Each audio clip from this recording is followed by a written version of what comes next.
कोई important terms समझ लेते हैं कि जिसका यूज करके हम तीनों को आइडेंटिफाई करेंगे कि ये डाया है, ये पेरा है, ये फेरो।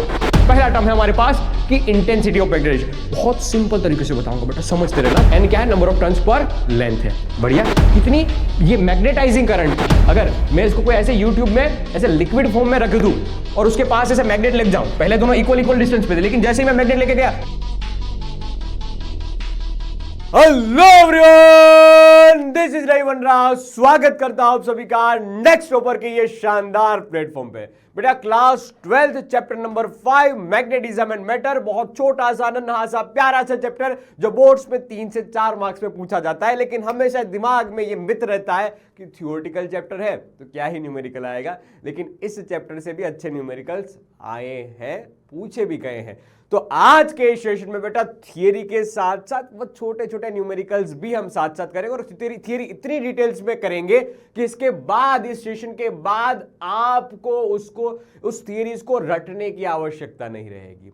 शुरुआत करते हैं इस शानदार से, प्यारे से, छोटे से चैप्टर मैग्नेटिज्म एंड मैटर की।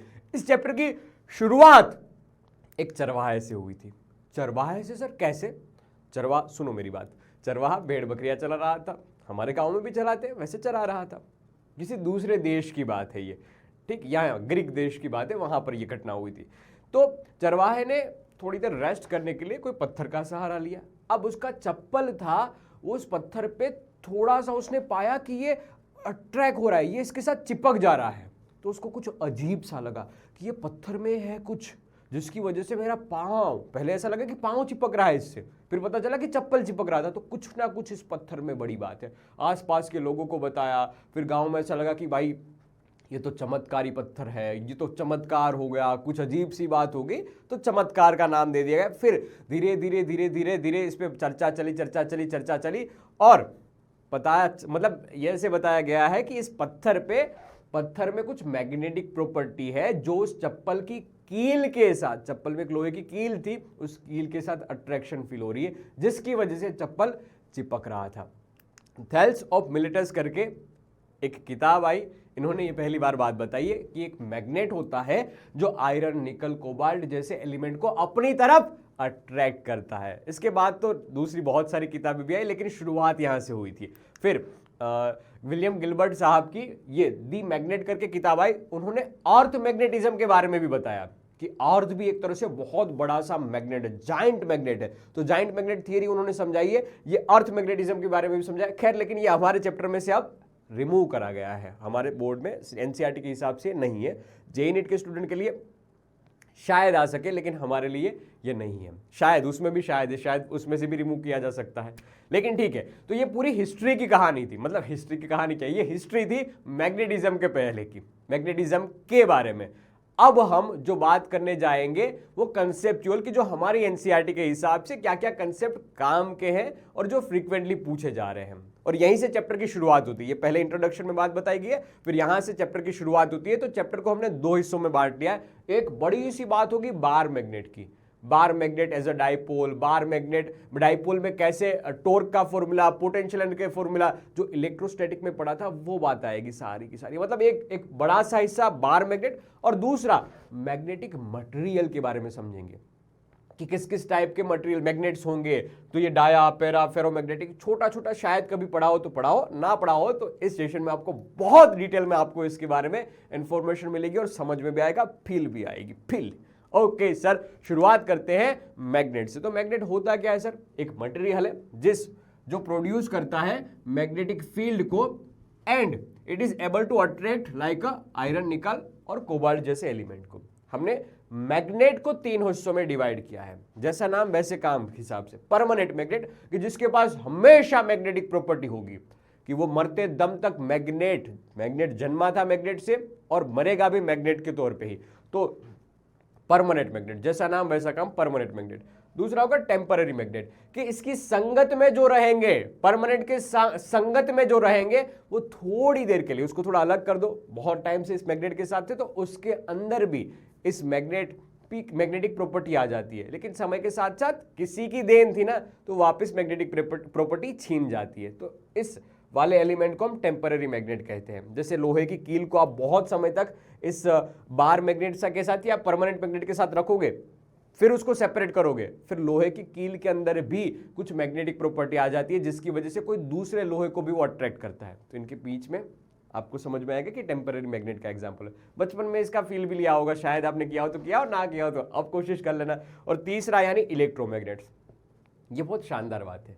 इसमें है ना, हमारे हाथ में सारा रिमोट कंट्रोल है कि हमने स्विच चालू की, करंट बहा तो ये मैग्नेटिक फील्ड प्रोड्यूस हुई। हालांकि हमने सीखा भी था ना कि current carrying wire can produce a magnetic field, तो हमारे हाथ में इसका कंट्रोल है। स्विच चालू मैग्नेट, स्विच बंद मैग्नेटिक प्रॉपर्टी टर्न ऑफ हो गई। इसको हमने इलेक्ट्रोमैग्नेट्स कहा क्योंकि इलेक्ट्रिसिटी की वजह से मैग्नेटिक प्रॉपर्टी आ रही, तो इलेक्ट्रोमैग्नेट्स नाम दिया है। हम जो इस चैप्टर में पढ़ने वाले हैं वो क्या है, बार मैग्नेट के बारे में पढ़ने वाले हैं। किसके बारे में बेटा, बार मैग्नेट के बारे में पढ़ने वाले। तो बार मैग्नेट क्या है, रेक्टेंगुलर टाइप की अरेंजमेंट होती है जो खुद उसके पास मैग्नेटिक प्रॉपर्टी है। It's has a oven magnetic field, किसके पास खुद अपनी मैग्नेटिक फील्ड है। दो पोल इसमें होते हैं, जैसे डाइपोल में दो पोल होते हैं, वैसे यहां पर भी दो पोल होते हैं। एक पोल को हम एस और दूसरे पोल को हम एन कहते हैं। S for represent as a south, N represent as a north. ठीक है सर। अब मैग्नेटिक फील्ड मतलब हमने आसपास है ना लोहे का, मतलब ऐसे ऐसे बहुत छोटा सा चूरा कर दिया, चूरा करके आसपास बिखेरा, तो हमें पता चला कि नॉर्थ पोल पे से मैग्नेटिक फील्ड लाइंस बाहर जा रही है और साउथ में से अंदर आ रही, साउथ में से अंदर आ रही। नॉर्थ में बाहर गई, साउथ में अंदर आई, नॉर्थ में बाहर गई, साउथ में अंदर आई, नॉर्थ में बाहर गई, साउथ में अंदर आई। तो ऐसे कुछ मैग्नेटिक फील्ड लाइंस के बारे में भी हमें बार मैग्नेट के बारे में पता चला। S represent as a south, north represent as a, N represent as a north. Perfect, okay sir. अब इसकी और कुछ बात समझते हैं, जैसे कि ये एस और एन दोनों के अंदर थोड़ा सा जस्ट अंदर एक पोल को हम लिखते हैं। इस पोल को मतलब मैग्नेटिक पोल स्ट्रेंथ से रिप्रेजेंट किया है हमने। इस पोल की ताकत को मैग्नेटिक पोल स्ट्रेंथ से रिप्रेजेंट किया है, एम से, छोटे एम से रिप्रेजेंट किया है। देखना, तो इस एस पोल और एन पोल से थोड़ा सा अंदर, जहां पर ये लिखा हुआ है इसका थोड़ा सा अंदर, the pole strength is equivalent to electric charge. ये पोल स्ट्रेंथ ताकत को रिप्रेजेंट कर रहा है। कुछ कुछ हमने इलेक्ट्रिक डाइपोल में पढ़ा था, कुछ कुछ उसके जैसी कहानी है। तो इलेक्ट्रिक डाइपोल में जैसे हुआ करता था नेगेटिव चार्ज, नेगेटिव क्यू और पॉजिटिव क्यू, वैसे ये साउथ पोल नेगेटिव एम की तरह बिहेव करेगा और नॉर्थ पोल पॉजिटिव एम की तरह बिहेव करेगा। तो कुछ कुछ इसकी बातें हैं वो इलेक्ट्रिक चार्ज की तरह है। इस मैग्नेटिक स्ट्रेंथ की डिपेंडेंसी एरिया पे होती है जो क्रॉस सेक्शनल वाला है। ये जो क्रॉस सेक्शनल वाला रेक्टेंगुलर पार्ट का आप सामने से देखोगे और जो एरिया दिखेगा ना, ये एरिया पे इस मैग्नेटिक पोल स्ट्रेंथ की डिपेंडेंसी होती है। एरिया आधा हो जाएगा, पोल स्ट्रेंथ आधी हो जाएगी, एरिया दुगना हो जाएगा, पोल स्ट्रेंथ दुगनी हो जाएगी। तो डिपेंडेंसी रहती है एरिया पे। और एक बात याद रखना, ये कभी भी ऐसे एन और एस आपने सेपरेट नहीं देखे होंगे, कभी भी नहीं देखा होगा। आपको हमेशा फील होगा कि नॉर्थ और साउथ दोनों साथ साथ में ही है। मैग्नेटिक नीडल ले लो, बार मैग्नेट ले लो, लेकिन आपको दोनों साथ साथ में ही देखने को मिले। आप किसी एक को कट भी कर दोगे तो दूसरा जन्म ले लेगा, लेकिन हमेशा ये दोनों जोड़ी में ही रहते हैं। इसके प्यार को आप कभी तोड़ नहीं सकते हो। जैसे चार्ज को तो हो सकता है कि नेगेटिव चार्ज अलग, पॉजिटिव चार्ज अलग, यहाँ पर ये दोनों साथ साथ ही रहते हैं। तो एक गजब की एक बात है जो मैंने यहाँ पर लिखी है, बहुत गजब की बात है। ठीक है, अब इसकी लेंथ दो तरह से डिफाइन की जाती है। एक ज्योमेट्रिकल लेंथ होती है कि जो मैग्नेट के एंड से एंड के बीच की दूरी को रिप्रेजेंट करती है, जिसको ज्योमेट्रिकल लेंथ एलजी से रिप्रेजेंट करते हैं।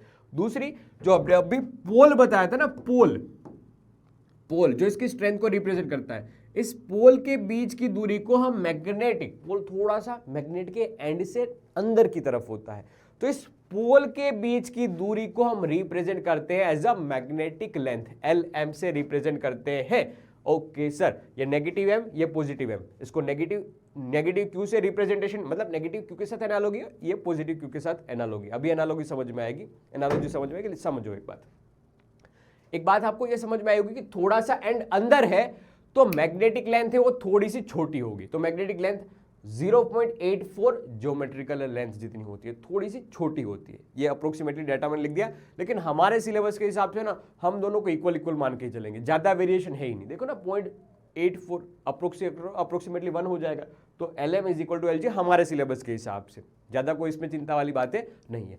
आपको मैं कब से एक बात बता रहा हूं कि ये नेगेटिव चार्ज जैसा और ये पॉजिटिव चार्ज जैसा, north pole as a positive charge और south pole as a negative charge. तो सर इसकी एनालॉजी है क्या इलेक्ट्रोस्टैटिक के साथ? हाँ, बार मैग्नेट को भी मैग्नेटिक डाइपोल की तरह रिप्रेजेंट किया जा सकता है। जैसे कि इलेक्ट्रिक डाइपोल होती थी, नेगेटिव चार्ज पॉजिटिव चार्ज के बीच की दूरी 2a, तो नेगेटिव से पॉजिटिव क्यू की तरफ dipole moment P is equal to Q into 2a। ये पढ़ी हुई बात है इलेक्ट्रोस्टैटिक में।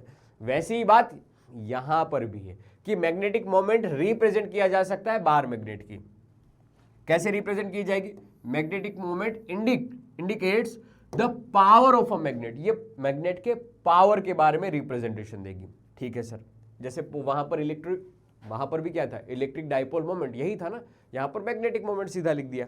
ओके सर, इसकी डायरेक्शन होती है नॉर्थ पोल से, नहीं सर ध्यान से देखना, हाँ साउथ पोल से बताया गया नॉर्थ पोल। ये क्यों हुआ वो भी मैं बताऊंगा, ये साउथ से नॉर्थ क्यों हुआ वो भी मैं बताऊंगा। ठीक है सर, तो direction of magnetic moment is south से नॉर्थ की ओर। ओके, लिखा जा सकता है सर वहां पर P is equal to Q into 2a। अगर मैं इस लेंथ को मान लू, S को as a negative M, N को एज ए पॉजिटिव एम, दोनों का मैग्नीट्यूड पोल स्ट्रेंथ का सेम होता है। ठीक है, दोनों के बीच का डिस्टेंस में अगर 2a लिख लू तो 2a लिख लू, और 2a is equal to magnetic length, तो हम लिख सकते हैं magnetic moment is equal to छोटा m pole strength into length, कौन सी वाली? मैग्नेटिक वाली। लेकिन मैंने बोला कि अप्रोक्सीमेटली हम ज्योमेट्रिकल लेंथ जो दे रखी है उसको मैग्नेटिक लेंथ मान के ही चलेंगे, तो हमारे लिए सीधा फॉर्मूला बन जाएगा। आप ऐसे भी लिख सकते हो m इंटू 2a, ये फॉर्मूला भी सही है। 2a मतलब दोनों के बीच का डिस्टेंस है, दोनों पोल के बीच का डिस्टेंस है, लेकिन ज्योमेट्रिकल लेंथ भी इसी को रिप्रेजेंट करेगा। अप्रोक्सीमेटली हम सेम से मान के चलेंगे। खैर, ये आई magnetic moment for a bar magnet. परेशानी कोई? सिंपल सी बात, जैसे एनालॉजी वहां पर थी वैसी सेम टू सेम एनालॉजी यहां पर है। अब है ना, यहां पर एक अच्छी बात निकल के आई है, क्या पता है?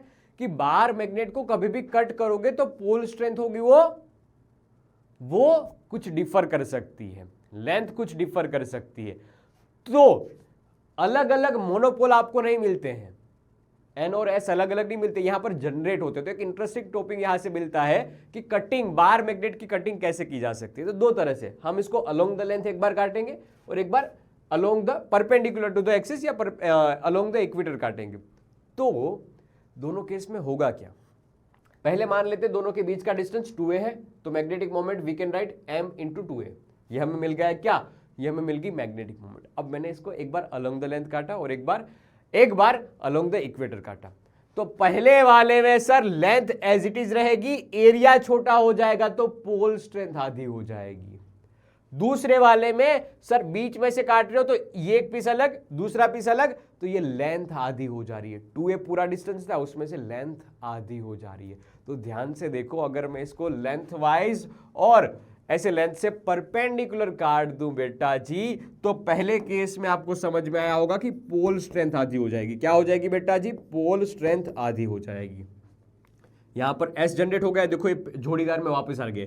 फिर यहां पर S था तो यहां पर N जनरेट हो गया, लेकिन हमेशा आपको ये जोड़ी में ही मिलेगा। तो दोनों की इंडिविजुअल में मैग्नेटिक मोमेंट लिखूं तो देखो m/2, क्योंकि पोल स्ट्रेंथ आधी होगी, एरिया आधा होने की वजह से, पोल स्ट्रेंथ आधी होगी। m/2 इंटू दोनों के बीच का डिस्टेंस अभी भी वही है 2a, तो ये हो जाएगा, देखना m2a क्या था?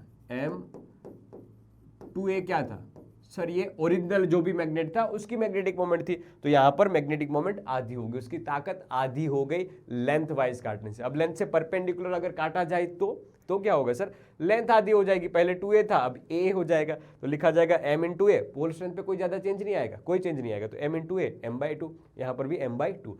यहां पर सर साउथ जनरेट हुआ, यहां पर नॉर्थ जनरेट हुआ, इसका मतलब कि वापस ये जोड़ी में ही आ गए।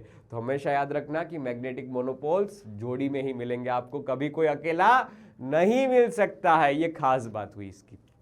कोई परेशानी? यहां तक एक क्वेश्चन ऐसा पूछा गया था कि मैं अगर दोनों को पीस को ऐसे दोनों को सेम लेंथ में काट दूं तो बताओ कि पोल स्ट्रेंथ पे क्या चेंज आएगा और मैग्नेटिक मोमेंट पे क्या चेंज आएगा। तो लेंथ वाइज ऐसे काटा गया है तो बेटा पोल स्ट्रेंथ में कोई भी चेंज नहीं आएगा, मैग्नेटिक मोमेंट है वो आधी हो जाएगी। थोड़ा सा ट्रिकी वाला क्वेश्चन था, हालांकि मैंने पहले ही बता दिया वो वाला क्वेश्चन है, लेकिन याद रखना ऐसे क्वेश्चन बहुत पूछे गए। तो इसमें घबराने वाली बात नहीं, बस एक बार आपके दिमाग में कंसेप्ट बैठ गया होगा तो आप ऐसे क्वेश्चंस कर पाओगे। बहुत सिंपल सा क्वेश्चन था, तो एक बार मैंने आपको दिखा दिया कि ऐसा क्वेश्चन पूछे जा सकते हैं।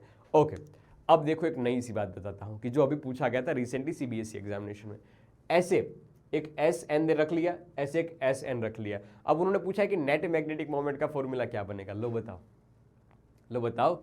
अरे सर बताना क्या है, बहुत छोटी छोटी बातें हैं कि ये रहा पहले एस से एन, तो एस से एन ये एक मैग्नेटिक मोमेंट एम, और दूसरा सर एस से एन ये रही एक मैग्नेटिक मोमेंट एम। बस बस लिख दो सर, ये M, M is equal to छोटा M into distance between them is 2a, तो ये भी हो जाएगा सेम टू सेम। ये M, distance between them 2a दे रखा है, सेम ही तो है, दोनों चीजें सेम सेम है, आइडेंटिकल है दोनों, क्वेश्चन में ही दे रखा है, बस मैंने डायग्राम अच्छे से ड्रॉ किया है। सर जी बढ़िया, तो इसका नेट कैसे निकलेगा? सर इसका नेट जो निकलेगा वो एग्जैक्ट कुछ ऐसे निकल जाएगा बीच में से। क्यों सर बीच में से निकला? अरे बीच में से इसलिए निकला क्योंकि ये दोनों इक्वल इक्वल थे, तो ये 45 45, और आप अगर इसका रिजल्टेंट लिखोगे तो M net is equal to, अरे वापिस आ गया देख ट्रिग्नोमेट्री, तो एम स्क्वायर प्लस 2mm कोस 90, और कोस 90 की वैल्यू हो जाती है 0, तो ये खत्म हो जाएगा, एम स्क्वायर तो बन जाएगा √2m। बस √2m की वैल्यू लिख लो एक बार, पोल स्ट्रेंथ इंटू दोनों के बीच का डिस्टेंस 2 है, बस खत्म हो गया। ये एम नेट की वैल्यू आ गई। कोई परेशानी क्या है इसमें? कर पाओगे ऐसे क्वेश्चंस, ऐसे न्यूमेरिकल्स छोटे छोटे लेकिन पूछे जाते हैं बेटा, इसमें घबराना नहीं है, यू कैन डू। मतलब आप इसकी प्रैक्टिस करोगे ऐसे बनते जाएंगे, लेकिन छोटे छोटे अच्छे अच्छे वाले क्वेश्चंस हैं। ओके सर, आगे बढ़ते हैं। देख इसकी कुछ कुछ एनालॉजी है, क्योंकि हमने डाइपोल की बातें की, इलेक्ट्रिक डाइपोल को भूल नहीं सकते, तो इलेक्ट्रिक डाइपोल के एक्सियल पॉइंट पे मैग्नेटिक फील्ड, इलेक्ट्रिक फील्ड लिखी जाती थी 2kp/r³, जहां पर p होता था dipole moment q into 2a। इसके इक्वेटोरियल पॉइंट पे अपोजिट डायरेक्शन में इलेक्ट्रिक फील्ड मिलती थी, that is equal to kp/r³। ठीक है सर, तो सेम फिनोमिना यहां पर भी, क्योंकि मैग्नेटिक डाइपोल के बारे में बात करेंगे तो इससे एक्सियल डिस्टेंस पे कितनी मैग्नेटिक फील्ड होगी और इक्वेटोरियल पॉइंट पे कितनी मैग्नेटिक फील्ड होगी, इसके बारे में पूछा है गुरुजी। ठीक है, तो कोई नई बात मुझे नहीं लगी, बस एनालॉजी बिठानी आनी चाहिए कि ये 2kp/r³ था, तो यहां पर 2kp, p की जगह आ जाएगा m, जहां जहां p था वहां वहां हम मैग्नेटिक मोमेंट क्या कर देंगे, m कर देंगे। तो सर 2km क्या हो जाएगा भाई, 2km divide by r³। Same बात यहां पर भी, b इक्वेटोरियल अपोजिट डायरेक्शन में, and that is equal to km divide by r³। Negative direction, negative opposite direction में, इसलिए नेगेटिव साइन के साथ भी लिखा जा सकता है। बस एक चीज का ध्यान रखना है आपको, क्या पता है कि यहां पर इलेक्ट्रोस्टैटिक में जो k था वो 1/4πε0 था।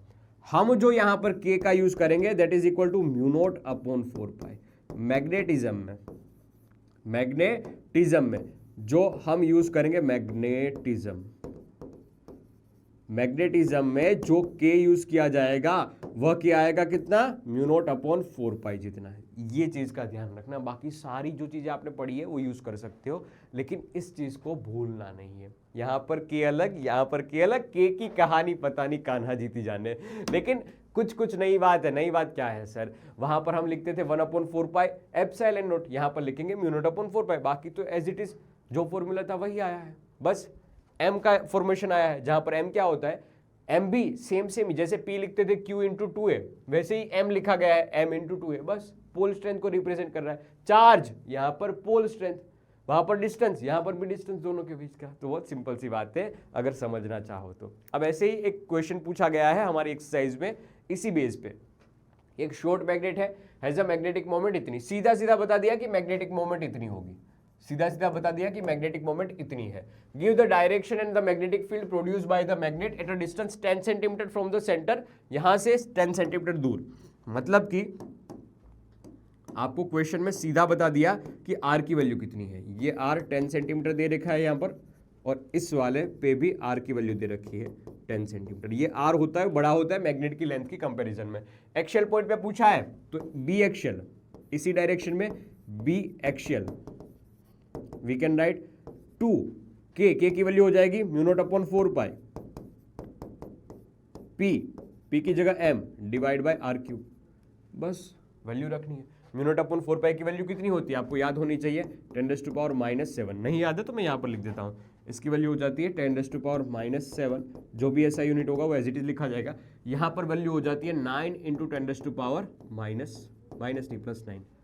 हाँ, याद है ये चीज़ें सर, ठीक है। तो मतलब कैलकुलेशन में यूज़ की जा सकती है। और इस पॉइंट पे बी इक्वेटोरियल अपोजिट डायरेक्शन में, बी इक्वेटोरियल अपोजिट डायरेक्शन है, and that can be write as a μ0/4π, मतलब कि KP, P की जगह आ जाएगा m /r³। बस इसको छोटा सा सॉल्व करना है और आंसर पाना है। कैलकुलेशन तो आप खुद करोगे ना बेटा, एक बार कैलकुलेशन करो। गोलू कर, अब भी कर, जरूरत है इसकी, जरूरत है इसकी, कर कैलकुलेशन और बता मुझे कमेंट सेक्शन में कि मैंने जो आंसर लिखा है बेटा वो सही है या नहीं है। बी एक्सल बी इक्वेटोरियल का आंसर सही है या नहीं है, एक बार कमेंट सेक्शन में मुझे बताना जरूर, ठीक है। ये बात किसकी थी बेटा जी? ये बात थी, हमने पढ़ी बार मैग्नेट के बारे में, कि जिसको हम मैग्नेटिक मोमेंट की तरह, मैग्नेटिक डाइपोल की तरह ट्रीट कर सकते हैं। जो भी फॉर्मूले वहां पर थे वो फॉर्मूले सेम यहां पर भी यूज किए जा सकते थे, जो इलेक्ट्रोस्टैटिक में थे उस फॉर्मूले की मैं बात कर रहा हूं। तो थोड़ा सा पार्ट वो भी मजबूत होना चाहिए, साथ साथ किताब लेके बैठना अगर नहीं है तो, कि वहां पर जो फॉर्मूले थे वो यहां पर भी अप्लाई किए जा सकते हैं। अब जैसे वहां पर इलेक्ट्रिक फील्ड हुआ करती थी same to same as it is magnetic field है। एक ही पॉइंट, एक दो इक्का दुक्का पॉइंट ही होंगे जो डिफर करेंगे। क्या है कहानी इस मैग्नेटिक फील्ड की? जो इलेक्ट्रिक फील्ड की आपने लिखी रखी है ना, वो सेम बात ही है। देखना एक बार अच्छे से, वो वाला पार्ट निकाल लो जहां पर इलेक्ट्रिक फील्ड लाइंस की प्रॉपर्टी के बारे में रिप्रेजेंटेशन किया गया है। देखो पहली बात बताइए कि sir it's originate from a north pole, it's originate from a north pole and terminate from a south pole. इसीलिए मैंने आपको बताया था कि नॉर्थ पोल है ना, वो बिहेव करेगा as a positive charge, okay sir, और ये साउथ पोल बिहेव करेगा एज अ नेगेटिव चार्ज। इसीलिए मैंने बताया था जो कि नॉर्थ में से ओरिजिनेट हो रही है, वहां पर पॉजिटिव चार्ज में से ओरिजिनेट हो रही थी, ओके, और नेगेटिव चार्ज में अंत हो रही थी, यहां पर साउथ पोल में अंत हो रही है, टर्मिनेट हो रही है। अब देख यहां पर एक चीज आ गई, क्या पता है?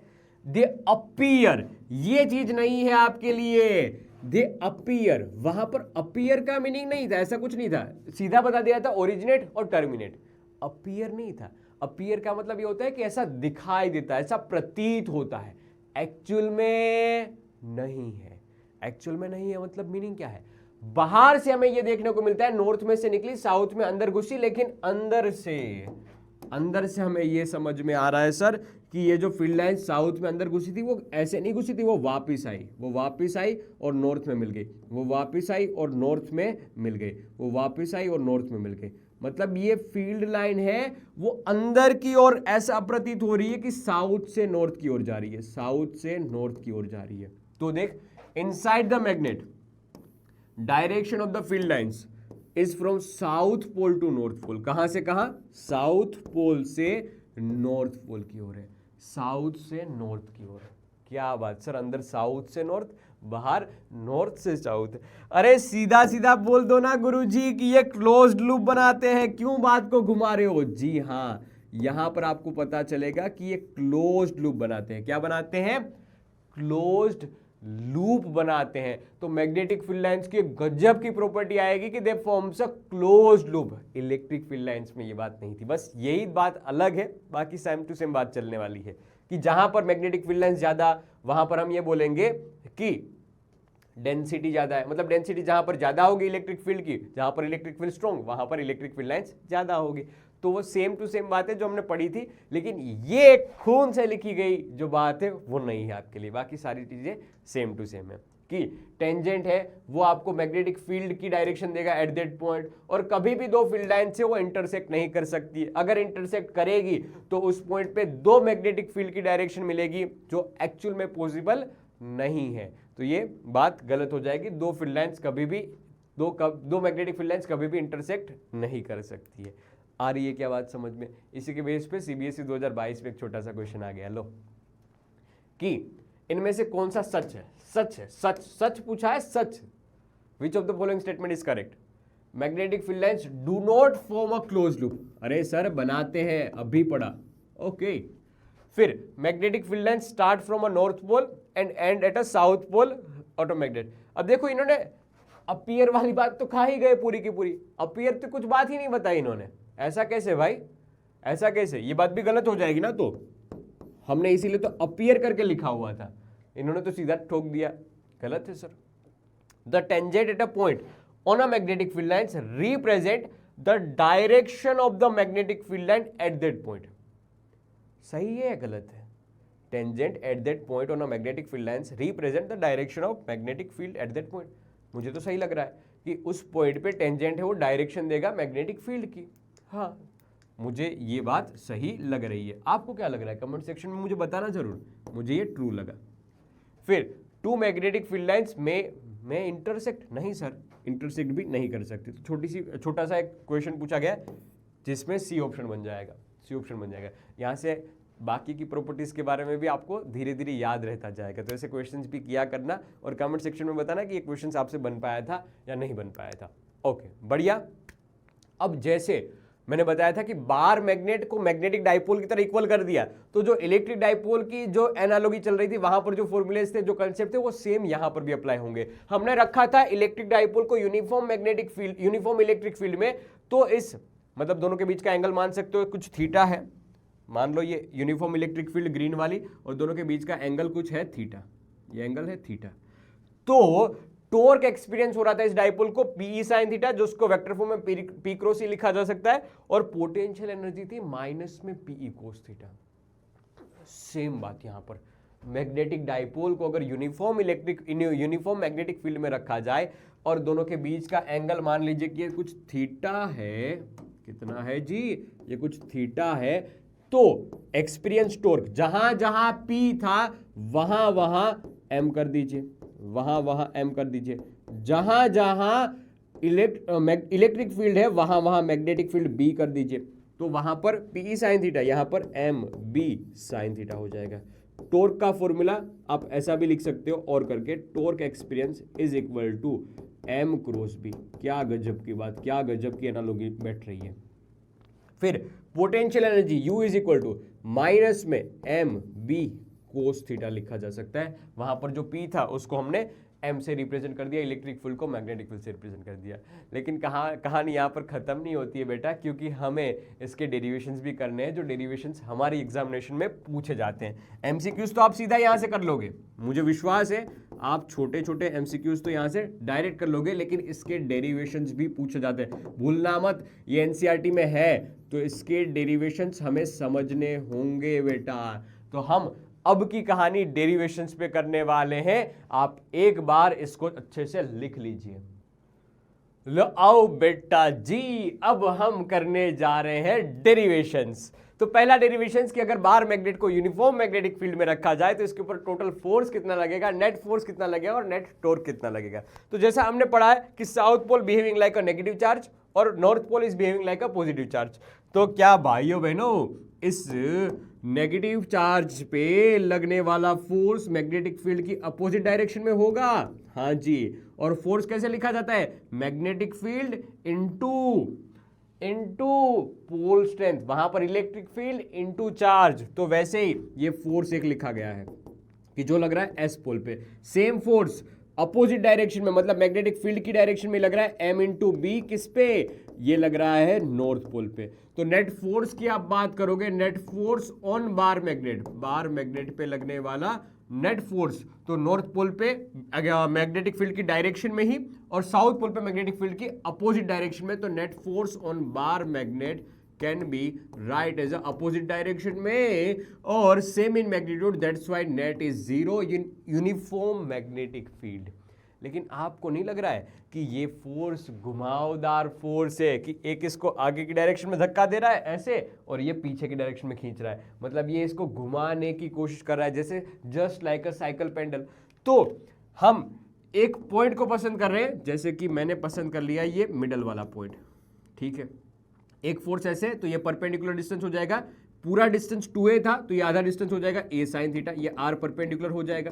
बढ़िया सर, सेम बात यहां पर भी, फोर्स ऐसे लग रहा है, परपेंडिकुलर डिस्टेंस ऐसे लिखा जाएगा सर, ये आ जाएगा a sin थीटा वापस। थीटा क्या है? दोनों के बीच का angle, magnetic moment m, magnetic dipole और ये यूनिफॉर्म मैग्नेटिक फील्ड के बीच का एंगल थीटा था। तो वहां से एनालॉजी लगाई, ये थीटा सर, ये पूरा a था, ये डिस्टेंस इतना a था, a से ए कोस थीटा ऐसे और ए साइन थीटा ऐसे, इसलिए ए साइन थीटा है। जस्ट प्रीवियस जो डेरिवेशन किया था उसके जैसी कहानी है, लेकिन समझना एक बार, ये पूरी लेंथ 2a है, आधी लेंथ a हुई। ओके सर, तो sir ji we can write net torque, पहले लिखता हूं मैं साउथ या नॉर्थ वाले के ऊपर, जी बढ़िया सर, ये लिख लिया मैंने, नॉर्थ के ऊपर लगने वाला टॉर्क और साउथ पोल के ऊपर लगने वाला torque. Can we write sir force into magnetic, ये जो परपेंडिकुलर डिस्टेंस आ रहा है वो तो फोर्स की वैल्यू कितनी आई, m into B. Okay sir, और यहां पर जो डिस्टेंस आ रहा है R perpendicular, that can be write as a 2a, नहीं a साइन थीटा ना, एक एक के लिए लिख रहे हैं तो a साइन थीटा। अब ध्यान से देखना इसकी डायरेक्शन क्या आएगी सर, थोड़ा ध्यान से देखो तो ये ऐसे क्लॉकवाइज घुमाने की कोशिश कर रहा है, तो मैं यहां पर CW लिख लेता हूं क्लॉकवाइज, नॉर्थ पोल के लिए। साउथ के लिए सेम टू सेम बात, ये कैसे घुमाने की कोशिश कर रहा है देखना ध्यान से, नेगेटिव साइन ना लिख के मैं डायरेक्शन का यूज कर रहा हूं, आर परपेंडिकुलर इसमें भी a साइन थीटा, और ध्यान से देखने पे हमें पता चलेगा इस पॉइंट का लॉन्ग ऐसे घुमाने की कोशिश कर रहा है, आर क्रॉस एफ ऐसे, तो अंदर की डायरेक्शन में या फिर ऐसे क्लॉकवाइज डायरेक्शन में घुमाना है, तो डायरेक्ट आपको पता चलेगा कि ये दोनों समेशन के लायक है क्योंकि दोनों सेम ओरिएंटेशन में है। तो M B sine theta summation करने पे जी हमें मिल रहा है 2MBA साइन थीटा। थोड़ा और अच्छे से लिखते हैं तो मैं लिख सकता हूं, देखना ये m आगे, फिर ये 2a, ओके, ये b पीछे और ये साइन थीटा। क्या आपको नहीं लग रहा है कि ये m इंटू 2a ये मैग्नेटिक मोमेंट का फॉर्मूला हो जाएगा, तो mb साइन थीटा टॉर्क का फॉर्मूला मिल रहा है हमें स्केलर फॉर्म में। अगर वेक्टर फॉर्म में चाहिए तो you can write torque vector is equal to m cross b। क्या ये बात आपके दिमाग में बैठी है दोस्तों, क्योंकि ये काम की बात है, यहां से न्यूमेरिकल्स और छोटे छोटे क्वेश्चंस पूछे जा सकते हैं दोस्त। बहुत प्यारा डेरिवेशन था और जाना पहचाना भी डेरिवेशन था, ऐसा नहीं था कि बहुत भयानक था। CW लिखा हुआ क्या है, क्लॉकवाइज डायरेक्शन को रिप्रेजेंट कर रहा है। परफेक्ट, यहां तक की बात। ये टॉर्क की बात की, अब टॉर्क के बेसिस पे ही हम इलेक्ट्रिक वहां पर था इलेक्ट्रिक पोटेंशियल एनर्जी, यहां पर आएगा मैग्नेटिक पोटेंशियल एनर्जी। तो पोटेंशियल एनर्जी हम लिखते हैं कि जैसे पहले कुछ मैग्नेटिक मोमेंट थी वो कुछ ऐसे शेप में थी, ये पहले इस डायरेक्शन में है, ये रहा m, और फिर इसको थीटा ओरिएंटेशन, ये θ1 और फिर इसको θ2 इस ओरिएंटेशन पे ले जाया गया है, इस ओरिएंटेशन पे ले जाया जा रहा है। ओके सर, ये m इस डायरेक्शन में ले जाया जा रहा है, तो θ1 से θ2 हम इसको ले जा रहे हैं, कहाँ ले जा रहे हैं, θ1 से θ2। तो हम इस प्रोसेस में एक छोटा सा वर्डन निकालते हैं कि मान लीजिए कि हमने इसको dw, हालांकि पूरा वर्डन तो w रहा होगा, लेकिन मान लीजिए कि छोटा सा वर्डन किया होगा, छोटा सा वर्डन, तो मैंने लिख लिया dw, छोटा सा वर्डन रहा होगा, क्योंकि डायरेक्ट लिखना सही नहीं रहता है, तो हम छोटा सा पॉइंट लिख के इंटीग्रेशन कर लेंगे।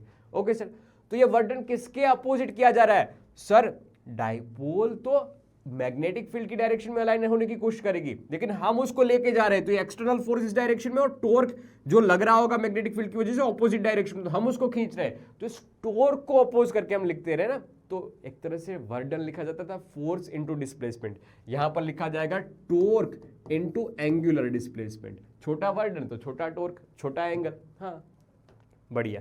क्या आपको पता है टॉर्क का फॉर्मूला? हाँ जी सर पता है, अभी आपने लिखवाया था, ये लिखा जाता है mb sine theta dot d theta. ये छोटा वर्डन आया, क्या छोटा वर्डन का इंटीग्रेशन कर दे, कर दीजिए sir. Sir m constant, b magnetic field यहाँ पर यूनिफॉर्म है तो वो भी कांस्टेंट, एंगल चेंज हो सकता है, θ1 से θ2 हो रहा है, ठीक है, तो mb हमने कॉमन निकाल लिया, साइन थीटा का इंटीग्रेशन करेंगे with respect to d theta, dw का इंटीग्रेशन करने पे हमें पूरा का पूरा w मिलेगा, वो w एक्सटर्नल होता है, वही चेंज इन पोटेंशियल एनर्जी से जाना जाता है। ये वर्क एनर्जी थ्योरम में आपने बात पढ़ी होगी, नहीं पढ़ी हो तो अभी के लिए याद रख ली, एक्सेप्ट करके चलिए अगर आपने प्रीवियस कहानी कुछ मिस की हुई है तो, ठीक है, तो मैं इसको डेल्टा यू लिख दूंगा थोड़ी देर में ही। तो ये mb sine theta, mb as it is आया, साइन थीटा का इंटीग्रेशन करने पे आपको मिलेगा माइनस में कोस थीटा, और ये लिखा जाएगा θ1 से θ2, ये आ जाएगा delta U. Okay sir, work external को हम जो यहां पर कार्य कर रहे हैं वही पोटेंशियल एनर्जी में स्टोर होता है, कहीं लिखना है तो लिख लेना कि work external is stored in magnetic potential energy यहां पर, ठीक है। तो देख ध्यान से, u θ2 माइनस u θ1 ऐसा लिख सकता हूं, इस कहानी को ऐसा लिख सकता हूं, माइनस में एक बार mb, एक बार कोस θ2 माइनस mb, एक माइनस साइन का जैसे वो लिखते थे वैसे ही, और एक साइन इसका ही है, तो माइनस में mb कोस θ1। तो यार सीधा सीधा देख ले, आपको पता चल रहा होगा कि या तो θ1 को θ1 से कंपेयर कर ले या u θ2 वाले को θ2 से कंपेयर कर ले। तो आपको क्या मिलेगा, u थीटा पे जो पोटेंशियल जी मिलती है वो माइनस में एम बी कोस थीटा मिलती है। लो ये हमारे पास एक फॉर्मूला बन गया। अरे यार कितना सिंपल सा डेरिवेशन। हाँ ये सिंपल सा डेरिवेशन लेकिन बहुत बार पूछा भी जाता है कि मैग्नेटिक फील्ड में रखी गई बार मैग्नेट के लिए रखा गया बार मैग्नेट के लिए पोटेंशियल एनर्जी का फॉर्मूला बना के दिखाइए। तो कुछ ऐसे हिसाब से डेरिवेशन करना है, लेकिन आपको शब्दों में कुछ कुछ बातें ऐड भी यहाँ पर करनी होगी। ठीक है, कहानी मैंने आपको बता दी है कि पूरी प्रोसेस ये रहने वाली, लेकिन कुछ शब्दों में आपको भी लिखना होगा और सिंपल इंग्लिश में, सिंपल जो भी आपकी रिस्पेक्टिव इंग्लिश है, जो भी आपका बोर्ड है उस हिसाब से। परफेक्ट दोस्त, अब है ना हम डिफरेंट केसेस की बात करेंगे। टॉर्क का फॉर्मूला पढ़ा और मैं इलेक्ट्रिक नहीं मैग्नेटिक फील्ड का फॉर्मूला पढ़ा है, मैग्नेटिक फील्ड पोटेंशियल एनर्जी का फॉर्मूला पढ़ा है, बढ़िया, माइनस में एम बी कोस थीटा। अब हम डिफरेंट केसेस ले रहे हैं कि जिसमें एक बार दोनों के बीच का एंगल 0 है, मैग्नेटिक डाइपोल और मैग्नेटिक फील्ड के बीच का, एक बार 90 डिग्री है और एक बार 180 डिग्री है, तब डिफरेंट फॉर्म में टॉर्क और पोटेंशियल एनर्जी लिखी जाती है। कैसे सर, एम बी साइन 0, हाँ sir theta is equal to 0 तो साइन 0, तो साइन 0 की वैल्यू हो जाती है 0/0 और पोटेंशियल जो लिखी जाती है M B cos theta, theta is equal to 0 cos 0 की वैल्यू होती है माइनस में 1।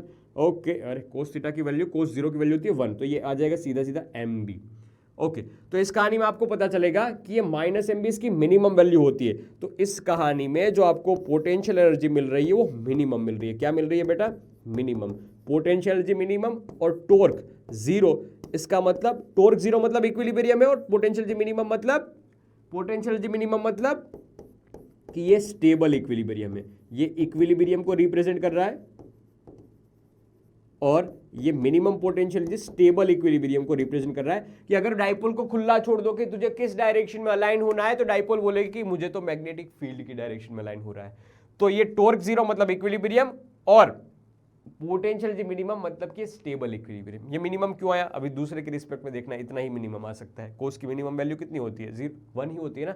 कोस की मैक्सिमम वैल्यू हालांकि 1 होती है, लेकिन ये मैक्सिमम तो पूरा का पूरा मिनिमम हो जाएगा। देख लो एक बार यहाँ पर, sir torque sine M B sine 90 की वैल्यू होती है 1, तो ये बन जाएगा एम बी। टॉर्क यहाँ पर आ रहा है मैक्सिमम, देख ले अच्छे से, ये टॉर्क आया मैक्सिमम, माइनस में एम बी कोस 90 की वैल्यू 0 होती है सर, तो ये पूरा का पूरा बन जाएगा 0 से भी माइनस वाला तो और छोटा होता है ना, इसलिए ये मिनिमम मैंने पहले बोल दिया। फिर 180 डिग्री पे देखा जाए, कोस 180 होता है माइनस में 1, कोस 180 हो जाता है माइनस में 1, तो ध्यान से देखना दोस्तों, क्या जाएगा माइनस में एम बी कोस 180 डिग्री, कोस 180 डिग्री की वैल्यू होती है माइनस में 1, तो माइनस माइनस प्लस हो जाएगा और ये u मिल जाएगा। तो u यहां पर मैक्सिमम है, देख ले, प्लस में एम बी, इतना एक भी केस पे नहीं आया है। और देख टॉर्क का formula, sir torque sine 180 degree की वैल्यू होती है 0, तो टॉर्क 0। तो सर आपने तो बोला था कि टॉर्क 0 इसका मतलब होता है इक्विलिब्रियम, तो ये इक्विलिब्रियम की कंडीशन है। हाँ जी, मैं मना कहाँ कर रहा हूँ, ये इक्विलिब्रियम की कंडीशन है, लेकिन ये अनस्टेबल, क्योंकि मैक्सिमम पोटेंशियल एनर्जी है तो अनस्टेबल। आपको इसको 180 पे छोड़ दोगे तो इक्विलिब्रियम पे रहेगा सही, लेकिन जब थोड़ा सा ही हल्का सा डिस्प्लेस्ड कर दोगे, ये इक्विलिब्रियम पे भी है लेकिन थोड़ा सा हल्का सा इसको डिस्प्लेस्ड कर दो, ये सट से अपनी डायरेक्शन चेंज कर लेगा, वापस इस डायरेक्शन में आने की कोशिश नहीं करेगा। जबकि यहां पर क्या है पता है कि इसी डायरेक्शन में रहना चाहते हैं, आप इसको ऐसे हिलाओगे तो वो वापस ऐसे आने की कोशिश करेगा। देखो जैसे ये पेन वापस आ रही है वैसे आने की कोशिश करेगा। यहां पर एक बार हिला दिया, देख एक बार ऐसे हिला दिया तो फिर ये घूमती जाएगी और इस डायरेक्शन में अलाइन होने की कोशिश करेगी, इसलिए अनस्टेबल इक्विलिब्रियम कहा है। अगर कोई भी सिस्टम को ऐसे चिटका भर के हम पूछे कि तुम्हें क्या चाहिए, तो बोलेगा कि मुझे तो स्थायीपना चाहिए और मिनिमम पोटेंशियल एनर्जी चाहिए, मिनिमम एकदम आराम वाली भी नहीं बोली जा सकती, लेकिन ऐसी सादगी वाली जिंदगी जीना है मुझे, तो stable equilibrium, minimum potential energy होनी चाहिए उस टाइम पे, तब स्टेबल इक्विलिब्रियम की कंडीशन कही जाएगी। परफेक्ट, कोई आपत्ति? अब छोटे छोटे क्वेश्चन जो अपनी एनसीईआरटी में दे रखे हैं और कहीं पे पूछे गए हैं वैसे क्वेश्चन है कि शॉर्ट बार मैग्नेट है जी, बढ़िया sir, placed with the axis at 30 degree uniform external magnetic field, जिसमें बता रखा है कि ये मैग्नेटिक फील्ड है। तो जो गिवन डेटा है वो एक बार लिख लो अच्छे से, तो आपको पता चलेगा कि क्या क्या चीजें मुझे दे रखी है। ध्यान से देखते जाना बेटा, गिवन डेटा के हिसाब से यहां पर हमें शॉर्ट बार मैग्नेटिक एक्सिस, तो एंगल दे रखा है दोनों के बीच का 30 degree. Okay sir, magnetic field आपको दे रखी है कितनी है 0.25 टेस्ला। और चीज आपको कुछ दे रखी है, हाँ टॉर्क जितना एक्सपीरियंस होगा वो टॉर्क भी दे रखा है, torque is equal to 4.5 into 10⁻⁻² joule. मतलब इन शॉर्ट आपको ऐसी कहानी दे रखी है कि मैग्नेटिक फील्ड और मैग्नेटिक मोमेंट दोनों के बीच में जो एंगल बना रखा है वो 30 डिग्री बना रखा है, और जो टॉर्क एक्सपीरियंस होगा इस डाइपोल को वो बता रखा है। अरे सर तो हमने जो कहानी पढ़ रही अभी जस्ट पढ़ी थी वही फॉर्मूला यूज होगा कि we know that torque is equal to mb sin theta. हाँ जी, टॉर्क की वैल्यू हमें पता है सर कितनी है सर, ये हो जाएगी 4.5 इंटू 10⁻²। जी बढ़िया। m की वैल्यू हमें पता है, नहीं सर वही तो निकालनी है। b की वैल्यू पता है सर 0.25 पता है, और साइन 30 डिग्री, साइन 30 की वैल्यू होती है 1/2। बस इसको सोल्व करना है, सिंप्लीफाई करना है, और आपको मैग्नेटिक डाइपोल मोमेंट की वैल्यू निकालनी है। आई दिमाग में बात। हाँ देखो, लिखो, भले ही आसान क्वेश्चन है लेकिन लिखो, इससे हैबिट बनती है, और हैबिट से आदतें, जैसे हैबिट सुधरेगी आदतें सुधरेगी वैसे गलती होने की संभावनाएं कम होती जाएगी और कॉन्फिडेंस बढ़ता जाएगा। भले आसान से आसान क्वेश्चन हो लेकिन खुद से करो, ये डेटा लिखो, फिर फॉर्मूला अप्लाई करो और कैलकुलेशन करना। मैं छोड़ रहा हूं लेकिन आपको नहीं छोड़ना है, आपको एग्जामिनेशन देनी है बेटा। ओके, तो इसका जो फाइनल आंसर आएगा वो 0.36 टेस्ला पर जूल मैग्नेटिक मोमेंट का मतलब यूनिट निकाल सकते हो। एक और चीज मैं आपको है ना एक होमवर्क पे देता हूं, मतलब इसको, ये तो आंसर वेरीफाई करोगे ही करोगे, आपको मुझे कमेंट करके बताना है, कमेंट ज़्यादा एम बड़ा हो गया, आपको मुझे कमेंट करके ये चीज़ बतानी है कि मैग्नेटिक डाइपोल मोमेंट का यूनिट क्या होगा और पोल स्ट्रेंथ का यूनिट क्या होगा। क्या पोल स्ट्रेंथ का यूनिट क्या होगा, दोनों का यूनिट मुझे कमेंट सेक्शन में बताना है कि इसका यूनिट इतना होता है, ये बताना है। ये आपको मुझे कमेंट करके अभी क्या भी बताना है। देख ये तो चीज़ पता चल गई, आप 12th में हो ना, तो इसलिए थोड़ा सा काम आपको सौंप रहा हूँ। हालांकि चाहो तो मैं भी करवा सकता हूँ, लेकिन मैं कुछ आपसे पूछूंगा तभी तो आप आंसर दोगे। ठीक है, ओके। अब दूसरा क्वेश्चन हमारे सामने कि एक शॉर्ट बार मैग्नेट है। ओके सर, मैग्नेटिक मोमेंट इतनी दे रखी है, मैग्नेटिक मोमेंट दे रखी है, बड़ा एम दे रखा है, ये छोटा एम नहीं है, ये बड़ा एम है। छोटा एम और बड़े एम में भी डिफरेंस होता है क्या? हाँ, आपको तो, आपसे अच्छा कौन जान सकता है इस चीज़ को। तो ये बड़ा एम दे रखा है, बड़ा एम दे रखा है। Placed in uniform magnetic field, जहां पर बी की वैल्यू भी दे रखी है। देख अब है ना, जैसे जैसे आपकी प्रैक्टिस बढ़ेगी वैसे वैसे कोशिश करना कि फटाफट करने लगो, लेकिन शुरुआत में आपको पहले हर चीज लिखनी है। ठीक है, तो ये मैग्नेटिक फॉर्मूले, जब तक आपको फॉर्मूले एकदम मुंह जुबानी याद ना रह जाए तब की बात है। ओके सर, तो जो चीजें दे रखी है वो एक बार मैं लिखता चलता हूं। ये गिवन डॉट, क्या क्या चीजें दे रखी है सर, हमें क्वेश्चंस में दे रखा है एम की वैल्यू, ओके सर, फिर मैग्नेटिक फील्ड की वैल्यू, ओके सर, और क्या दे रखा है, it is free to rotate in a plane of a field which orientation would correspond to its stable unstable equilibrium. लो जी, ये पूछा गया है कि ये कौन से इक्विलिब्रियम पे रहना पसंद करेगी, तो ऑब्वियसली स्टेबल इक्विलिब्रियम पे रहना पसंद करेगी।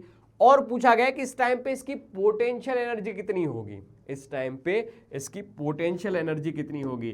जी बढ़िया सर, हमने अब भी लिखा था कि स्टेबल इक्विलिब्रियम मतलब थीटा इज इक्वल टू 0, और थीटा इज इक्वल टू 0 मतलब माइनस एम बी कोस 0, कोस 0 की वैल्यू होती है 1, तो माइनस में एम बी, बस इन दोनों का प्रोडक्ट करना है। और अनस्टेबल के लिए theta is equal to 180 degree होता है। 180 डिग्री के लिए हम ऐसा लिखते हैं माइनस में एम बी कोस 180 डिग्री, कोस 180 डिग्री की वैल्यू भी -1 होती है, तो माइनस माइनस हो जाएगा प्लस, तो ये प्लस में एम बी आ जाएगा। अब बस दोनों का प्रोडक्ट करना है, जैसे कि एम की वैल्यू क्वेश्चन में दे रखी है 0.32 और बी की वैल्यू दे रखी है 0.15, बस इन दोनों का प्रोडक्ट करना है। जो आंसर आएगा वो लिखा जाएगा जूल में। बताओ एक बार कमेंट सेक्शन में कितना आंसर आएगा दोनों का। एक बात श्योर है कि यहाँ पर नेगेटिव में आंसर आएगा और इस जगह पे पॉजिटिव में उतना ही आंसर आएगा। ये आपको मुझे बताना है। अभी क्या बताते हैं, अभी कभी इसके लिए टाइम नहीं लेना है, इसके लिए टाइम नहीं लेना है। ये चीज़ को मैंने पहले भी बताया था, शायद लिखी हुई होगी यहाँ पर, नहीं, हाँ ये मैंने कमेंट करने के लिए रखा था, ये मैंने कमेंट करने के लिए लिखा था। ठीक है, अरे बताओ क्या आपको समझ में आया? ये कोई घबराने वाली बात नहीं है ना, ये अपनी एक्सरसाइज का क्वेश्चन है, एक्सरसाइज का 5 नंबर का क्वेश्चन है। ठीक है, आगे की कहानी। एक क्वेश्चन पूछा गया था सीबीएसई 2022 में कि बार मैग्नेट जिसकी मैग्नेटिक मोमेंट m है, it is initial position parallel to the direction of a uniform magnetic field, मतलब इनिशियल में ये मैग्नेटिक मोमेंट है, मैग्नेटिक डाइपोल है, वो मैग्नेटिक फील्ड की डायरेक्शन में ही है। फिर क्या हुआ sir, okay, in this position magnitudes of a torque and force acting respective. अरे भाई हमें टॉर्क का वैल्यू पूछ लिया और हमें पूछ लिया है इसमें, हमें पूछ लिया है इस कहानी में पोटेंशियल जी की वैल्यू, बस ये कहानी है। अरे देख लो आराम से, बताओ कमेंट सेक्शन में, बताओ अपना आंसर बताओ क्या होगा।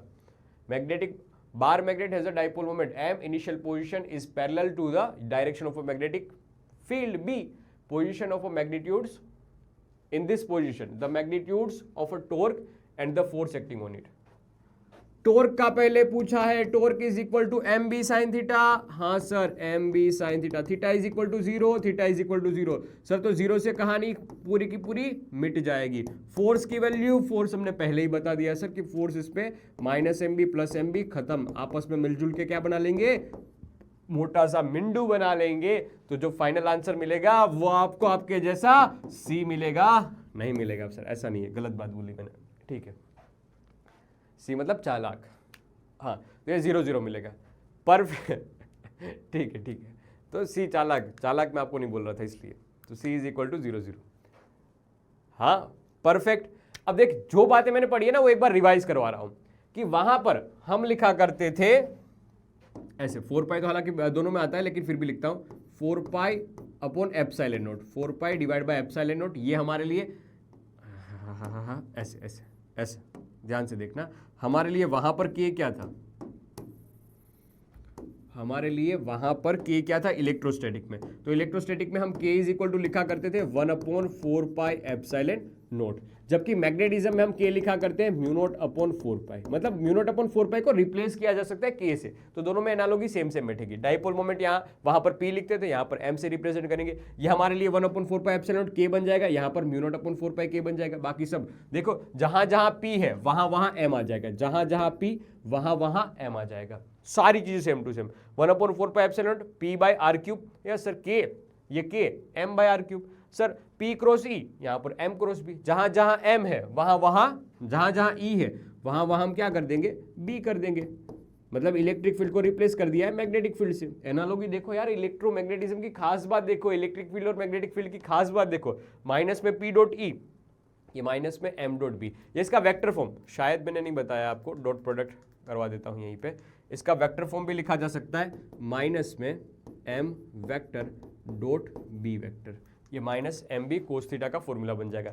देखो क्या ये चीजें आपको समझ में आ रही है, एनालॉजी आपके दिमाग में बैठ रही है, इसमें कोई घबराने वाली बात है क्या, नहीं ना, तो ये चीजें याद रखना। देखो एक याद होगी तो दूसरी ऑटोमेटिकली याद रह जाएगी, अलग से जरूरत नहीं पड़ेगी, बस छोटे छोटे टर्म्स याद रखने आपको। इसको एक बार अच्छे से आंखें बंद करके खुद से टेबल को लिख लेना, आपके दिमाग में बात एकदम क्लियर कट मक्खन की तरह घूमेगी। आगे की कहानी क्या है जी, कि मैग्नेटिक मोनोपोल जैसे कि होता नहीं है, अलग से चार्ज हो सकता है, अलग से नॉर्थ पोल और साउथ पोल नहीं हो सकता, लेकिन फिर भी हम अलग से इसकी बात करते हैं।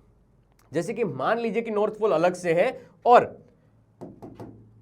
इसके लिए मैग्नेटिक फील्ड की वैल्यू हमें पूछी गई है आर डिस्टेंस दूर पी पॉइंट पे, तो जैसे इलेक्ट्रिक फील्ड लिखी जाती थी सर के क्यू यहां पर छोटा चार्ज है तो के क्यू डिवाइड में आर स्क्वायर, सेम बात यहां पर, पोल स्ट्रेंथ इसकी एम है तो magnetic field M is equal to, we can write pole strength पहले K M divide by R cube. अब इसमें ध्यान रखने वाली बात यह है कि यहां पर के जो लिखा करते थे 1/4 पाई एप्सिलॉन नॉट हुआ करता था, ओके सर, और जो यहां पर लिखा जाएगा के that is something different, it's a mu naught upon 4 pi, mu naught upon 4 pi, बाकी M divide by R cube. आई बात समझ में? ये हाइपोथेटिकल केस है, मतलब भाई काल्पनिक केस बता रहा हूं, लेकिन इस पे भी न्यूमेरिकल, अगर जेईई नीट की प्रिपरेशन कर रहे हो तो इस पे क्वेश्चन बनाते हैं। जैसे कि हम तो सिर्फ चार्ज पार्टिकल में फोर्स की बात करते थे, force of attraction, force of repulsion, यहां पर मैग्नेटिक मोनोपोल्स को भी सेपरेट मान के हम फोर्स की बातें पूछी जाती है जेईई नीट में भी, जेईई नीट में ही ज्यादा पूछी जाती है, अपने सीबीएसई एग्जामिनेशन में नहीं आती। आप चाहो तो थोड़ा स्किप करके आगे भी बढ़ सकते हो, लेकिन फिर भी थोड़ा समझ के चलो, क्योंकि आसान सी बातें, टोटल एनालॉजी हम समझ ही रहे थे तो सारी चीज समझेंगे भाई, क्यों छोड़े कोई भी पॉइंट। तो दो same pole, north pole is behaving like a positive charge, south pole is behaving like a negative charge, तो नेगेटिव एम से रिप्रेजेंट किया है। दो अपोजिट नेचर के पोल होंगे, दो अपोजिट नेचर के, तो अट्रैक्शन फील होगा, और दैट फोर्स ऑफ अट्रैक्शन वहां पर के क्यू बाय आर स्क्वायर लिखते थे, यहां पर भी के एम डिवाइड में दोनों के बीच का डिस्टेंस आर स्क्वायर। के की वैल्यू यहां पर होती है mu naught upon 4 pi, confuse मत होना, mu naught upon 4 pi M into M, M1 M2 भी हो सकता है, लेकिन मैं इसलिए M अलग से लिख रहा हूं। दोनों के बीच का डिस्टेंस आर है, यहां पर दोनों के बीच का डिस्टेंस यहां पर आर है।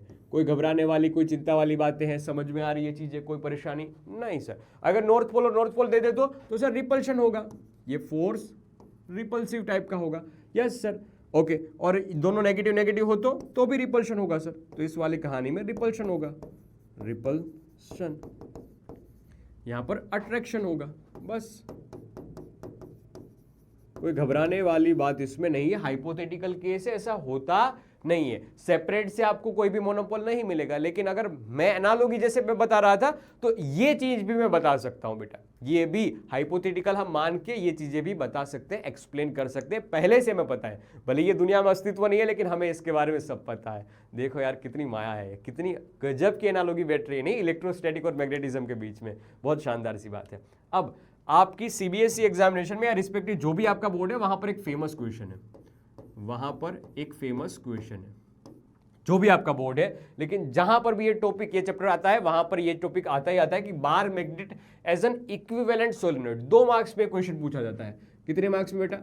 2 मार्क्स में ये क्वेश्चन पूछा जाता है। तो आपको अच्छे से डायग्राम ड्रॉ करना है, और जो मैं अभी चीज बताऊं वो एक्सप्लेन करनी है। क्या आपको एक चीज पता है, जैसे कि सोलेनोइड होता है, तो सोलेनोइड में जैसे ही करंट अंदर जाएगा तो सर इस डायरेक्शन में, जैसे कि ये अंदर जा रहा है या बाहर आ रहा है, या अंदर जा रहा है या बाहर आ रहा है, तो सर यहां पर जो मैग्नेटिक फील्ड है वो इस डायरेक्शन में है। मैग्नेटिक फील्ड ऐसे अंदर घुसा, अंगूठा इस डायरेक्शन में, तो मैग्नेटिक फील्ड की डायरेक्शन ऐसे आएगी, यूनिफॉर्म। यस सर, अंदर एकदम यूनिफॉर्म होगी। और बाहर की डायरेक्शन में यहां पर बी आउटसाइड 0, यहां पर बी 0, यहां पर भी 0, लेकिन थोड़ा सा ही आप आगे चलोगे तो आपको मैग्नेटिक फील्ड लाइंस वापस मिलेगी। तो ऐसे घूम के लूप, क्लोज्ड लूप बनाती है ये मैग्नेटिक फील्ड लाइंस है। मैग्नेटिक फील्ड लाइंस MFL है, मैग्नेटिक फील्ड लाइंस। ये नॉर्थ से निकली, घूम फिर के वापस आई, घूम फिर के वापस आई। वैसे same arrangement, same magnetic field lines हमने बार मैग्नेट में भी देखी। देखो ये नॉर्थ में से निकली, साउथ में अंदर घुसी, नॉर्थ में से निकली, साउथ में अंदर घुसी, और यहीं पे बात खत्म नहीं होती है, बात वापस शुरू होती है कि साउथ से अंदर ये एकदम यूनिफॉर्म है, और साउथ से जैसे नॉर्थ में अंदर घुस रही है वैसा प्रतीत होता है। प्रतीत नहीं, एक्चुअल में होता है। तो ये भी क्लोज लूप, ये भी क्लोज लूप। यहां पर भी एसएन डेवलप हो रहे हैं, सोलेनोइड में भी बात करें तो। हाँ, दोनों का मैग्नेटिक मोमेंट लिखने का तरीका अलग था। यहां पर हम I इंटू ए या फिर NI into A, number of turns N होते तो NI इंटू ए लिखते हैं, NI इंटू ए लिखते हैं। जबकि सोलेनोइड में हम सोलेनोइड में ये लिखते थे, और मैग्नेट, बार मैग्नेट में हम M इंटू पोल स्ट्रेंथ के हिसाब से लिखते हैं, M इंटू 2A के हिसाब से लिखते हैं।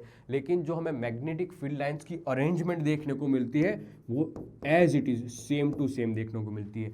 तो ऐसे बताया गया कि सर इक्विवेलेंट जो सोलेनोइड है उसको भी बार मैग्नेट या मैग्नेटिक डाइपोल की तरह ट्रीट किया जा सकता है, और इस बार मैग्नेट को भी इस सोलेनोइड की तरह ट्रीट किया जा सकता है।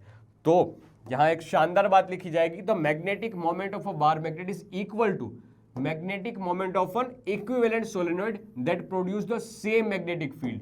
बाकी सारी चीजें अभी जो मैंने फॉर्मूला बताया कि एक्सियल डिस्टेंस पे मैग्नेटिक फील्ड, इक्वेटोरियल पे डिस्टेंस पे कितनी मैग्नेटिक फील्ड होगी, टॉर्क का फॉर्मूला, फिर जो पोटेंशियल का फॉर्मूला, वो सारी सेम टू सेम चीजें दोनों के लिए सेम फॉर्म में एप्लीकेबल होगी। बस दोनों का इंटरनल फॉर्मूला चेंज होता है, वरना ये चीज भी सेम टू सेम जाएगी अगर दोनों में मैग्नेटिक फील्ड सेम प्रोड्यूस हो रही है तो। क्या गजब की बात बताई, क्या गजब की बात बता दी। तो जो मैंने अभी एक्सप्लेन किया वो थोड़ा थोड़ा हल्के हल्के अपने शब्दों में 2-3 पॉइंट्स ऐड करने हैं, बाकी जो यहां पर लिखा गया वो एज इट इज आपको लिखना है, और अच्छा सा डायग्राम ड्रॉ करना है। डायग्राम यहां पर जरूरी होगा 2 मार्क्स के लिए, डायग्राम आवश्यक होगा। ये है bar magnet as a equivalent solenoid की कहानी, इसको अच्छे से एक बार लिख लीजिए बेटा। ऐसा ही एक और आईएमपी क्वेश्चन जो सीधा नहीं पूछा जाता, कभी डेरिवेशन फॉर्म में rare of the rare case में पूछा गया, लेकिन एमसीक्यू में और सीधे क्वेश्चंस में, सीधे एमसीक्यू टाइप के क्वेश्चन में बहुत बार आ चुका है। सीबीएसई बोर्ड हो या जो भी बोर्ड हो, और साथ साथ नीट और जेईई में भी ये कंसेप्ट पूछा जा रहा है, जो कि इलेक्ट्रॉन, रिवॉल्विंग इलेक्ट्रॉन के लिए मैग्नेटिक मोमेंट का फॉर्मूला। बहुत शानदार बात है, देखना।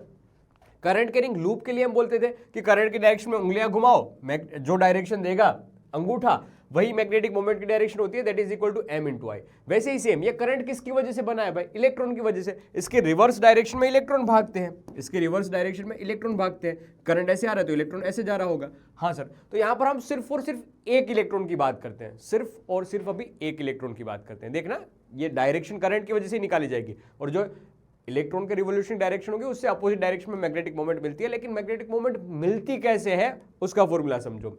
देख, मैग्नेटिक मोमेंट के लिए करंट आवश्यक है। हाँ जी, करंट आवश्यक है। करंट एक्चुअल में होता क्या है sir? Current is equal to charge divide by time. थोड़ा ध्यान से समझो, यहाँ चार्ज क्या है? एक ही तो इलेक्ट्रॉन है, एक इलेक्ट्रॉन मतलब ई लिख लिया। अब इसको टोटल टाइम कितना लग सकता है कंप्लीट करने में? तो सर एक टाइम पीरियड टी, एक चक्कर लगाने में टी टाइम पीरियड, मतलब टाइम पीरियड जितना समय लगेगा तो ई डिवाइड बाय टाइम पीरियड मतलब 2 पाई आर, रेडियस इसकी हम आर मान लेता हूं 2 पाई आर बाई वी। तो यहां से आपको करंट की एक इक्वेशन मिल रही है जो कि है EV divide by 2 pi r. ध्यान रखना, EV divide by 2 pi r. ये पहले हमने करंट की इक्वेशन निकाली, हमें चाहिए क्या sir? Magnetic moment. So can I write magnetic moment M is equal to R, यहां पर क्या है दोस्त? आर यहां पर रेडियस है।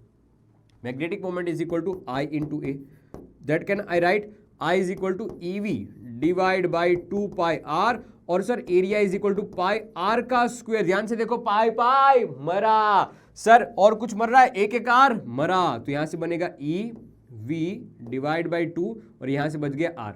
अब थोड़ा सा ध्यान देखिए कि एक फॉर्मूला तो बन गया, लेकिन मुझे ये फॉर्मूला ज्यादा अच्छा सूटेबल नहीं लग रहा है। मैं इसको एक प्रॉपर फॉर्म में कन्वर्ट करने की कोशिश करता हूं। तो मैंने m से मल्टीप्लाई किया, m से डिवाइड किया। अब देखना आपके सामने कुछ फॉर्मूला बन रहा है, देखना m एज इट इज। बढ़िया सर, क्या बच रहा है यहाँ पर? E, okay. M V R को मैं अलग निकाल लेता हूँ, डिवाइड बाई 2m लिख लेता हूँ। तो ये लिखा मैंने m v और ये r। क्या आपको समझ में आया? देख, इसका मास m होगा इलेक्ट्रॉन का, ओके सर। v वेलोसिटी से ये भाग रहा है, ऐसे v वेलोसिटी से ये भाग रहा है, r इसकी रेडियस से, that is the angular momentum. M V R is a angular momentum. तो लिखा जा सकता है magnetic moment is equal to E by 2m into angular momentum L। कभी कभी ऐसा भी लिखा जाता है कि m by L is equal to charge divide by 2m। ये बहुत सारे रेशियो के लिए इसको गायरो मैग्नेटिक रेशियो करके जानते हैं, नीट में और जेईई में जब पढ़ाते हैं तब।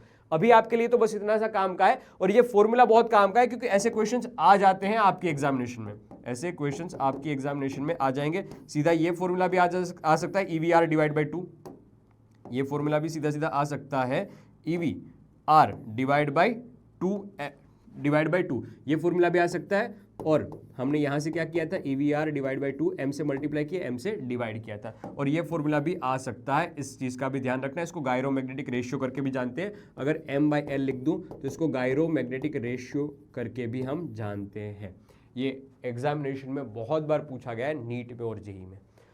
ये अच्छे से एक बार डेरिवेशन को समझ लो, कोई भी इसमें आपत्ति हो तो बता दो। डायरेक्शन क्या आएगी सर? जिस डायरेक्शन में इलेक्ट्रॉन घूम रहा है उससे अपोजिट डायरेक्शन में, क्योंकि इलेक्ट्रॉन नेगेटिव चार्ज होता है, तो यहाँ पर जो मैग्नेटिक मोमेंट मिलेगी उसकी डायरेक्शन, मैग्नेटिक डाइपोल की डायरेक्शन नीचे की डायरेक्शन में होगी। कोई परेशानी यहाँ पर? हाँ, ये एल से अपोजिट डायरेक्शन में हो जाएगी। ध्यान से देख लीजिए, इसको छाप लीजिए, ये एक इंपॉर्टेंट कंसेप्ट है। इसके बाद हम शुरुआत करने जा रहे हैं एक गोस लॉ बाकी बचा है, उसके बाद मैग्नेटिक मटेरियल्स की बात करेंगे, ठीक है। तो एक गोस लॉ की जो बता रहा था कि मोनोपोल्स एग्जिस्ट नहीं करते हैं ना, जी हाँ। तो बताया गोस लॉ ने कि आप कोई भी क्लोज सरफेस के लिए, क्या आप कोई भी क्लोज सरफेस के लिए अगर मैग्नेटिक फ्लक्स लिखोगे तो वो हमेशा जीरो ही मिलेगा। क्यों? क्योंकि sir north pole south pole कभी भी अकेले नहीं पाए जा सकते। मतलब कि सर साउथ में से, नॉर्थ में से जो भी फील्ड लाइंस निकलेगी वो घूम फिर के वापस साउथ में आएगी। तो जितना फ्लक्स बाहर निकला, जो फ्लक्स बाहर निकला, बाहर मतलब आउट निकला, वो फ्लक्स वापस यहां पर एंटर हुआ, है। तो जितनी फील्ड लाइंस बाहर निकली उतनी अंदर आई, तो नेट फ्लक्स जीरो हो जाएगा। किसी ने दिमाग लगाया सर ऐसे कैसे सर?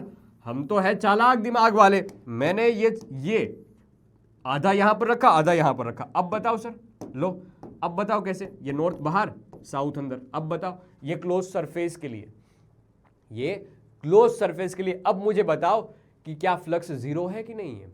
ध्यान से देख बेटा, क्या नॉर्थ में से फील्ड लाइंस बाहर निकलेगी? हाँ जी निकलेगी। साउथ में अंदर जाएगी? जाएगी, ठीक है। ये फील्ड लाइंस ऐसे गई, वापस आई। क्या नॉर्थ में से बाहर निकलेगी, साउथ में अंदर जाएगी? जी, ये बात भी सही है, ये बात भी सही है। नॉर्थ में से बाहर निकली, साउथ में अंदर घुसी। क्या आपको पता है कि साउथ में से वापस वो अंदर की डायरेक्शन में, अंदर से साउथ से नॉर्थ की ओर जाती है? हाँ जी, अंदर से जाती है। तो देख यहाँ पर भी तो एग्जिट वाली कहानी हुई है। हालांकि पहले क्लोज लूप ऐसा बनाया ही नहीं जाता, ये क्लोज सरफेस ऐसे डिसाइड ही नहीं करते, लेकिन फिर भी अगर आप किसी तरह से कर भी लो तो जितनी फील्ड लाइंस बाहर निकली है, यहां से निकली है, जो बाहर निकली है वो वापस अंदर आई है, तो नेट फ्लक्स आपको फिर भी जीरो ही मिलेगा। पहले तो ऐसे सरफेस ले ही नहीं सकते, लेकिन फिर भी आप टेढ़ा मेढ़ा करके सरफेस लोगे तो मैं टेढ़ा मेढ़ा टाइप का आंसर, मतलब हर टाइप के लिए सरफेस के लिए आप ऐसी बात बता सकते हो कि यहां पर क्लोज सरफेस के लिए, क्या बेटा, क्लोज्ड सरफेस के लिए हम नेट फ्लक्स जीरो लिखते हैं। तो फॉर एनी क्लोज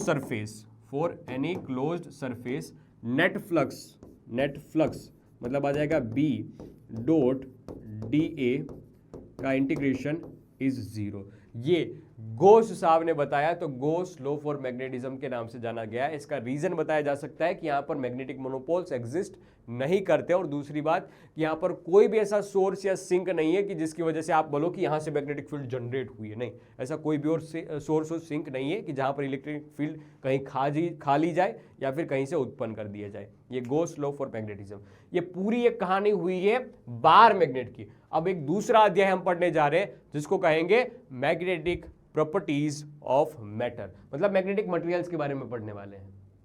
याद रखना बेटा, ये है ना 2 मार्क्स 3 मार्क्स में ऐसे ही पूछ लेते हैं कि गोस लॉ फॉर मैग्नेटाइजेशन बताइए जी, गोस लॉ क्या कहता है, तो नेट फ्लक्स जीरो होता है कोई भी क्लोज सरफेस के लिए। इसके रीजन भी लिखना आप साथ साथ कि ये एंटर वाला फ्लक्स और एग्जिट वाला फ्लक्स मैग्नीट्यूड इसका इक्वल होता है सर, और एग्जिट वाले को हम पॉजिटिव या एंटर वाले को हम पॉजिटिव नेगेटिव में खेल लेना, मतलब एंटर वाले को नेगेटिव बोलते हैं, एग्जिट वाले को पॉजिटिव बोलते हैं। ये चीज आप बता देना, ये लिखना जरूरी है क्योंकि ये 2 मार्क्स में क्वेश्चन पूछा जाता है आपके रिस्पेक्टिव बोर्ड्स में।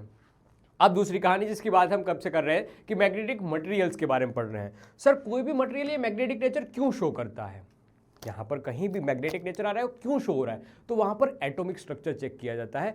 तो कोई एटम में मैग्नेटिक डाइपोल होती है, किसी में नहीं होती है। तो मैग्नेटिक डाइपोल की वजह से material atomic structure magnetic property show करता है। तो हम उस मटेरियल की सबसे पहले मैग्नेटिक मोमेंट पढ़ते हैं कि किस कारण की वजह से मैग्नेटिक प्रॉपर्टी शो कर रहा है। क्या गजब की बात है बेटा। तो देख, कोई भी एटम ले लीजिए, कोई भी एटम, उसमें मैग्नेटिक मोमेंट किस कारण की वजह से होती है। तो तीन पैरामीटर्स बताए हैं कि जिसकी वजह से मैग्नेटिक डाइपोल हो सकती है। एक, इलेक्ट्रॉन ऑर्बिटल मोशन कर रहा है कि न्यूक्लियस के आसपास मोशन कर रहा है, जिसकी वजह से आपको मैग्नेटिक मोमेंट मिलती है। ये एक अच्छा खासा फैक्टर है, इसकी वजह से जो मैग्नेटिक मोमेंट होती है उसकी इफेक्ट ज्यादा होती है। इसको डिटेल में पढ़ते हैं। दूसरी, कि जैसे अर्थ अपनी एक्सिस पे ऐसे रोटेशनल मोशन कर रही है, वैसे ये इलेक्ट्रॉन भी ऐसे स्पिन क्वांटम आर्क, याद है केमिस्ट्री का कुछ, तो अपनी एक्सिस पे भी ऐसे चुर्रुट घूम रहा होता है। तो इसकी वजह से भी हमें कुछ मैग्नेटिक मोमेंट मिलती है, ज्यादातर इसी वजह से इफेक्ट पड़ते हैं। और तीसरी, अरेंजमेंट, कि मैग्नेटिक मोमेंट ये न्यूक्लियस और इलेक्ट्रॉन की अरेंजमेंट की वजह से भी मिलती है। जी बढ़िया। तो इस 3 पैरामीटर्स की वजह से, 3 इफेक्ट्स की वजह से हमें मैग्नेटिक मोमेंट मिलती है। ज्यादातर इस चीज को पढ़ा जाता है हमारे सिलेबस के हिसाब से, इफेक्टिवली ये रहता है। अब आपने ध्यान दिया हो तो आप कभी भी पेड इलेक्ट्रॉन के लिए केमिस्ट्री में भी मैग्नेटिक मोमेंट नहीं पढ़ते थे, जीरो लिख देते थे। क्यों? क्योंकि ये इलेक्ट्रॉन एक दूसरे की मैग्नेटिक मोमेंट को काट देते हैं। तो सही, मतलब कोई भी एक्सटर्नल इफेक्ट नहीं है, तब मैग्नेटिक मोमेंट अगर पेड इलेक्ट्रॉन्स है तो उस केस में ये बन जाता है जीरो, और अगर अनपेड इलेक्ट्रॉन है तो वहां पर कुछ एटॉमिक मोमेंट होती है, कुछ एटॉमिक डाइपोल मोमेंट होती है। लेकिन यहां पर भी खास बात है, कोई हमने ऐसा स्पीसीज पसंद कर लिया, जैसे कि हाइड्रोजन, हीलियम में तो ठीक है जीरो हो जा रहा है पेड, लेकिन जहां पर अनपेड है वहां पर भी पूरा एक स्पीसीज कंसिडर करने पे हमें मैग्नेटिक मोमेंट नहीं मिलती थी नेट। क्यों? क्योंकि ये एक इलेक्ट्रॉन की वजह से एटॉमिक डाइपोल मोमेंट है, लेकिन इसकी रैंडमनेस की वजह से ये सारी डाइपोल अपोजिट मतलब कुछ ऐसे कुछ ऐसे कुछ ऐसे, ऐसे अस्त व्यस्त रैंडम डायरेक्शन में अलाइन होने की वजह से नेट मोमेंट इसकी बन जाती है 0। तो उस केस में अगर एक्सटर्नल फील्ड अप्लाई की जाती है तो ये अधिकतर डाइपोल है वो एक ही डायरेक्शन में अलाइन होने की कोशिश करती है, तब जाके हमें कुछ नेट डाइपोल मोमेंट मिलती है। अब ये जो नेचर शो कर रहा है ना यहां पर कि जो हमने एक्सटर्नल फील्ड लगाई और डाइपोल इसी डायरेक्शन में अलाइन हुई, ये सिंपल बोलने में है, अंदर बहुत सी घटनाएं होती है और ये घटना का नेचर हम आइडेंटिफाई करते हैं कि यहां पर बहुत सारे फिनोमिनाज हो सकते हैं सर। तो ये नेचर के बेसिस पे हमने तीन मटेरियल को तीन हिसाब से डिवाइड किया है, एक डायामैग्नेटिक मटेरियल, दूसरा पैरामैग्नेटिक मटेरियल और तीसरा फेरोमैग्नेटिक मटेरियल। तो इन तीनों के बारे में हम डिटेल में पढ़ने वाले, किस हिसाब से एक्सटर्नल फील्ड लगाने पे अलाइनमेंट कैसा देखने को मिलता है, वो नेचर के हिसाब से हमने मटेरियल को क्लासिफाई किया है, तीन नाम से, तीन तरह से क्लासिफाई किया है, मतलब तीन पैरामीटर्स, तीन मटेरियल्स हमें मिल रहे हैं, इसको डिटेल में पढ़ने वाले हैं। लेकिन हम है ना पहले पैरामीटर्स सोच लेते हैं, कोई इंपॉर्टेंट टर्म्स समझ लेते हैं कि जिसका यूज करके हम तीनों को आइडेंटिफाई करेंगे कि ये डाया है, ये पेरा है, ये फेरो है। तो सबसे पहले समझना, जैसे मैंने एक्सटर्नल फील्ड लगाई, यहां पर अलाइनमेंट बढ़ा, तो उस अलाइनमेंट को, जैसे इलेक्ट्रोस्टैटिक में एक्सटर्नल इलेक्ट्रिक फील्ड लगाने से भी यही घटना होती थी, लेकिन वहां पर हम पोलराइजेशन कहते थे। यहां पर इस घटना को मैग्नेटाइजेशन कहा जाता है। बेटा क्या कहा जाता है इस घटना को? मैग्नेटाइजेशन।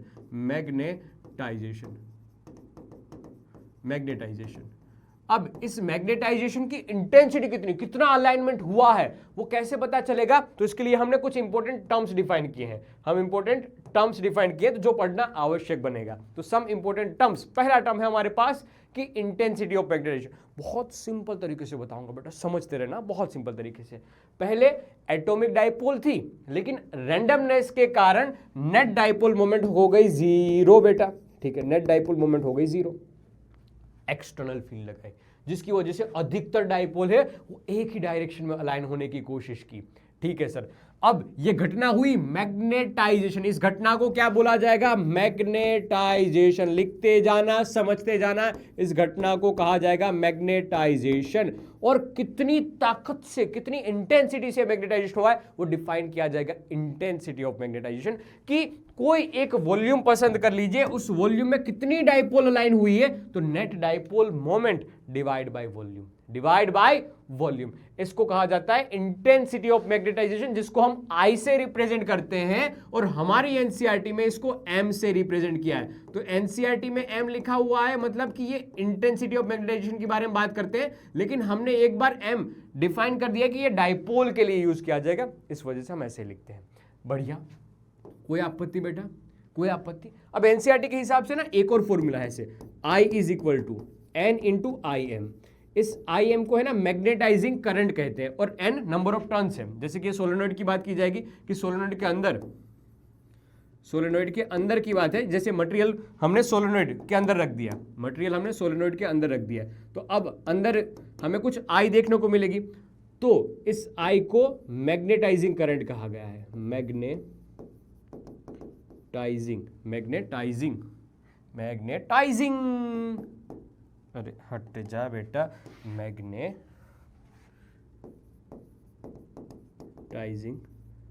करंट कहा जाएगा।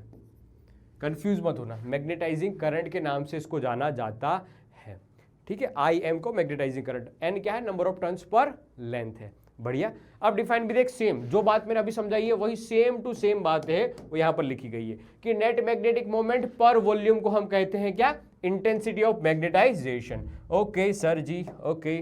दूसरी बात, इट इज मेजर, ये क्या मेजर करता है कि मटेरियल के अंदर कितना मैग्नेटाइजेशन हुआ है, इसका आइडेंटिफिकेशन ये I से हमें मिलेगा। और ये किस किस पैरामीटर पे डिपेंड करता है? तो एक नेचर ऑफ मटेरियल, कौन सा मटेरियल आपने यूज किया है वहां पर डिपेंडेंसी है इसकी, और दूसरा टेम्परेचर पे डिपेंडेंसी है कि टेम्परेचर बढ़ाओगे तो अलाइनमेंट बढ़ेगा। नहीं सर, टेम्परेचर बढ़ाने पे काइनेटिक एनर्जी डाइपोल की बढ़ती है, जिससे रैंडमनेस बढ़ती है, तो I की वैल्यू अधिकतर केस में कम होती है। अधिकतर, जनरलाइज में करो इसको तो टेम्परेचर बढ़ने पे, हालांकि जनरलाइज अभी नहीं करना चाहिए क्योंकि हमें तीनों मटेरियल के बारे में समझना है, लेकिन मेजोरिटी केस में यही होगा कि टेम्परेचर बढ़ाने पे I की वैल्यू घटती है, क्योंकि अलाइनमेंट है वो घटता है। टेम्परेचर बढ़ाया, काइनेटिक एनर्जी बढ़ी डाइपोल्स की, डाइपोल्स की काइनेटिक एनर्जी बढ़ी तो इतनी एनर्जी के साथ एक डायरेक्शन में लाइन होना डिफिकल्ट हो जाएगा, अरे ऐसे रैंडमनेस बढ़ेगा, इस वजह से यहाँ पर आई की वैल्यू कम होती है टेम्परेचर पर। जनरलाइज केस है, लेकिन स्पेसिफिक मटेरियल के लिए अभी नहीं बोलना चाहिए, वो बताऊंगा मैं आगे। परफेक्ट। दूसरा पैरामीटर मैग्नेटिक, ये कौन करवा रहा था सर? कोई एक्सटर्नल फील्ड थी वो करवा रही थी। तो एक्सटर्नल फील्ड को हम लिखते हैं sir mu M, external field को लिखा जाता है म्यू इंटू करके एच। ये अगर स्पेस के बारे में बात है, वैक्यूम के बारे में बात है तो म्यू नॉट इंटू एच करके लिखा जाता है। तो इसी एच को हम लिखते हैं magnetizing field intensity. H is equal to ये जो बी लगाया है वो डिवाइड बाय म्यू नॉट। तो डेफिनेशन छोटी सी पढ़ ले कि it is the ratio of, कौन मैग्नेटाइजिंग करवा रहा है वो field, divide by permeability of free space, इसी को हम मैग्नेटाइजिंग फील्ड इंटेंसिटी एच कहते हैं। बस सिंपल सी बात। इसको थोड़ा सा समझो तो जब हमने पढ़ा था सोलेनोइड, सोलेनोइड थोड़ा सा नोट कर लेना इसको, सोलेनोइड। तो सोलेनोइड के अंदर हम पढ़ते थे म्यू नॉट इंटू एन आई इसकी मैग्नेटिक फील्ड होती है। अब इस एन आई को कॉमनली लिख लीजिए sir, N I is equal to H. तो यहां से जो आपको एच मिलता है वो भी एक तरह से एन आई फॉर्म में लिखा जाता है, लेकिन ये करंट कितना फ्लो करवा रहा है, कितना फ्लो हमने करवाया है वो है। पहले वाले में कितनी ये मैग्नेटाइजिंग करंट था कि कितना मिल रहा था मटेरियल की वजह से, जबकि यहां पर जो आई है वो क्या है, हम फ्लो करवा रहे हैं इस सर्किट में, इस वायर में, इस सोलेनोइड में, वह आई है। तो H is equal to N I भी लिखा जा सकता है। H is equal to basic सा फॉर्मूला जो होता है वो क्या है, B divide by mu naught होता है। क्या मेजर करता है ये कि एक्सटर्नल फील्ड में कितनी ताकत है, कितने मटेरियल को मैग्नेटाइज करवा सकता है, वह रिप्रेजेंट करता है ये मैग्नेटाइजिंग फील्ड इंटेंसिटी। दूसरा किस किस पैरामीटर पे डिपेंड करता है सर? ये मैग्नेटिक फील्ड पे डिपेंड करता है और ये डिपेंड नहीं करता है नेचर ऑफ मटेरियल। इसको लेना देना नहीं है कौन सा मटेरियल यहां पर फील किया गया है, ना ना ना ना ना ना ना, ये डिपेंड ही नहीं करता है कि कौन सा ये तो कितनी फील्ड लगाई है उसी पे डिपेंड करता है। परफेक्ट, यहां तक की बात ओके सर। अब देख इन दोनों को मैं जोड़ता हूं, अब बेटा मैं इन दोनों को जोड़ता हूं कि कितनी फील्ड लगाने पे कितना मैग्नेटाइजेशन हुआ, क्या कितनी फील्ड लगाने पे कितना मैग्नेटाइजेशन हुआ। जैसे कि पहले समझना, एक कोई डब्बा ले लिया मैंने, डब्बे से कहानी को आसानी से समझा जा सकता है। ठीक है, ये डब्बा कोई मटेरियल ले लिया, मैंने कुछ H लगाया, मैंने कुछ H लगाया, इस H पे मुझे कितनी इंटेंसिटी ऑफ मैग्नेटाइजेशन मिला उसी को हम I बोलते हैं। तो ये I की डिपेंडेंसी H पे है, H की डिपेंडेंसी I पे नहीं है, लेकिन I की डिपेंडेंसी H पे है। तो I is proportional to the H, I is proportional to the H।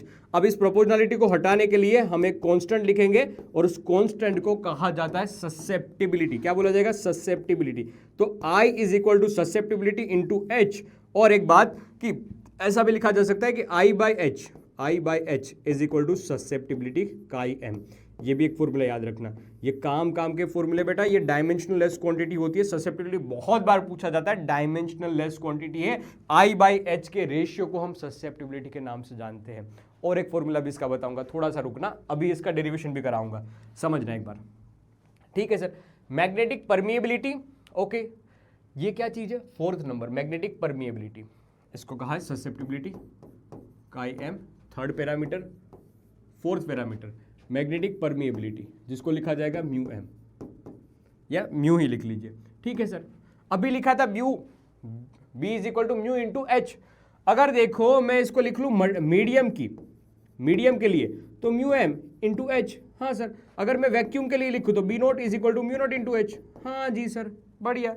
तो इस कहानी के लिए ऐसा लिखा जाएगा कि म्यू M मटेरियल की परमिएबिलिटी है और ये जो म्यू नोट है वो क्या है सर? वो वैक्यूम की परमिएबिलिटी है। तो यहां से लिखा जाता है सर कि mu M is equal to material की अंदर मैग्नेटिक फील्ड जो नेट मिल रही है वो डिवाइड बाय H, और यहां पर लिखा जाएगा mu naught is equal to B divide by H। बस B naught divide by H।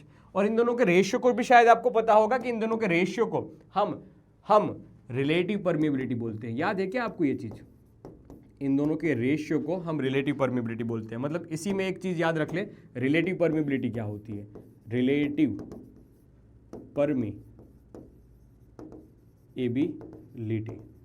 Relative permeability कोई नई चीज नहीं है। Mu R is equal to mu M into divide by mu naught लिखा जाता है। बस सिंपल सी बात। कभी कभी किताबों में ये फॉर्मूला भी मिल जाएगा आपको, mu M is equal to mu naught into mu R। अरे ये कोई नई बात नहीं है दोस्त, ये जो हमने पढ़ा था इलेक्ट्रोस्टैटिक में रिलेटिव परमीटिविटी, यहां पर परमीएबिलिटी है।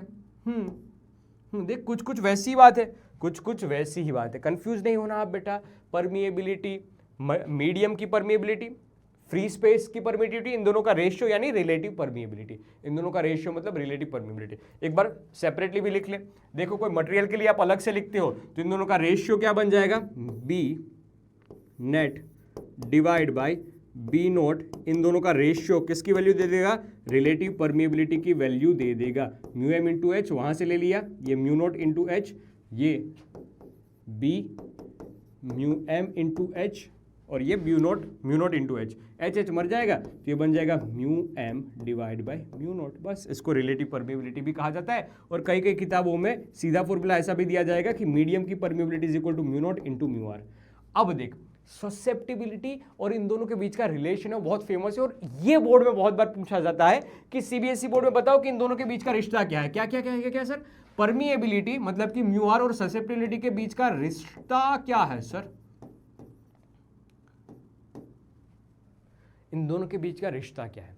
तो वैक्यूम के लिए mu naught into H, medium के लिए म्यू एम इंटू एच। हाँ सर, अब देख एक तरह से ये है क्या कि कोई H लगाने पे आपको I मिली है, समझ रहा है इस बात को, कोई H लगाने पे आपको I मिली है, ठीक है सर, मैग्नेटाइजेशन मिली है। तो यहां पर फील्ड है वो दो चीज की वजह से है, इनसाइड की वजह से भी है, यहां पर जो नेट फील्ड है वो इनसाइड मैग्नेटाइजेशन की वजह से है, मैग्नेटाइजेशन की वजह से, और दूसरा हमने जो एक्सटर्नल लगाया उसकी वजह से, ये एक्सटर्नल लगाई उसकी वजह से ये net magnetic field I. Net magnetic field का फॉर्मूला यहां से अब भी लिखा हुआ है सर, ये म्यू एम इंटू एच। क्या है बेटा, ये म्यू एम इंटू एच।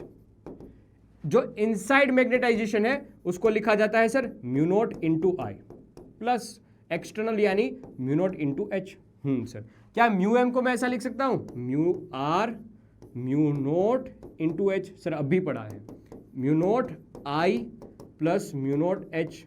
देख हर जगह से एक फॉर्मूला और लगा लेता हूँ, हाँ देखना ध्यान से, आई का फॉर्मूला और लगा लेता हूँ, I is equal to susceptibility into करके एच लिखा जाता है, तो वो फॉर्मूला मैंने और एक बार यूज कर लिया, ध्यान से देख लीजिए, दो फॉर्मूले यूज किए, यहाँ पर mu M is equal to mu naught into mu R, I is equal to susceptibility into H.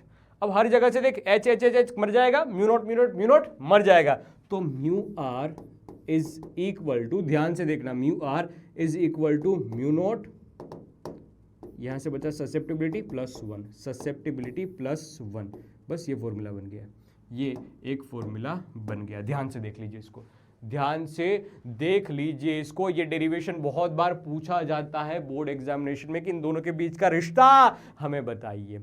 Perfect, देखना हर चीज समझ में आएगी बेटा, एक बार अच्छे से लिख लेना इसको, थोड़े से नए नए टर्म्स हो सकते हैं तो पहली बार में डिफिकल्टी लगे, वरना ये कोई भयंकर बातें नहीं है बेटा, एक बार अच्छे से लिख लेना, सारी चीज हो जाएगी, सारी चीज हो जाएगी यहाँ पर। ओके बढ़िया, कोई आपत्ति। अब देखिए क्वेश्चन करते हैं तो सारी चीज एक साथ क्लियर हो जाएगी।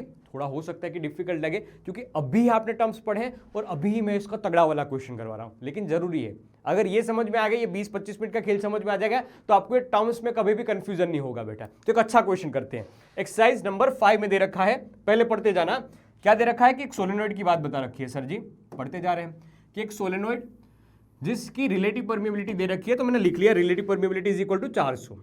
Okay, winding of the solenoid जिसके लिए बता रखा है करंट कितना फ्लो कर रहा है, 2 एम्पियर, तो करंट 2 एम्पियर जितना फ्लो करवा रही है, हम करवा रहे हैं, ये हम करवा रहे हैं। नंबर ऑफ टर्न्स 1000 दे रखे हैं पर मीटर, हमने लिख लिया 1000 पर मीटर।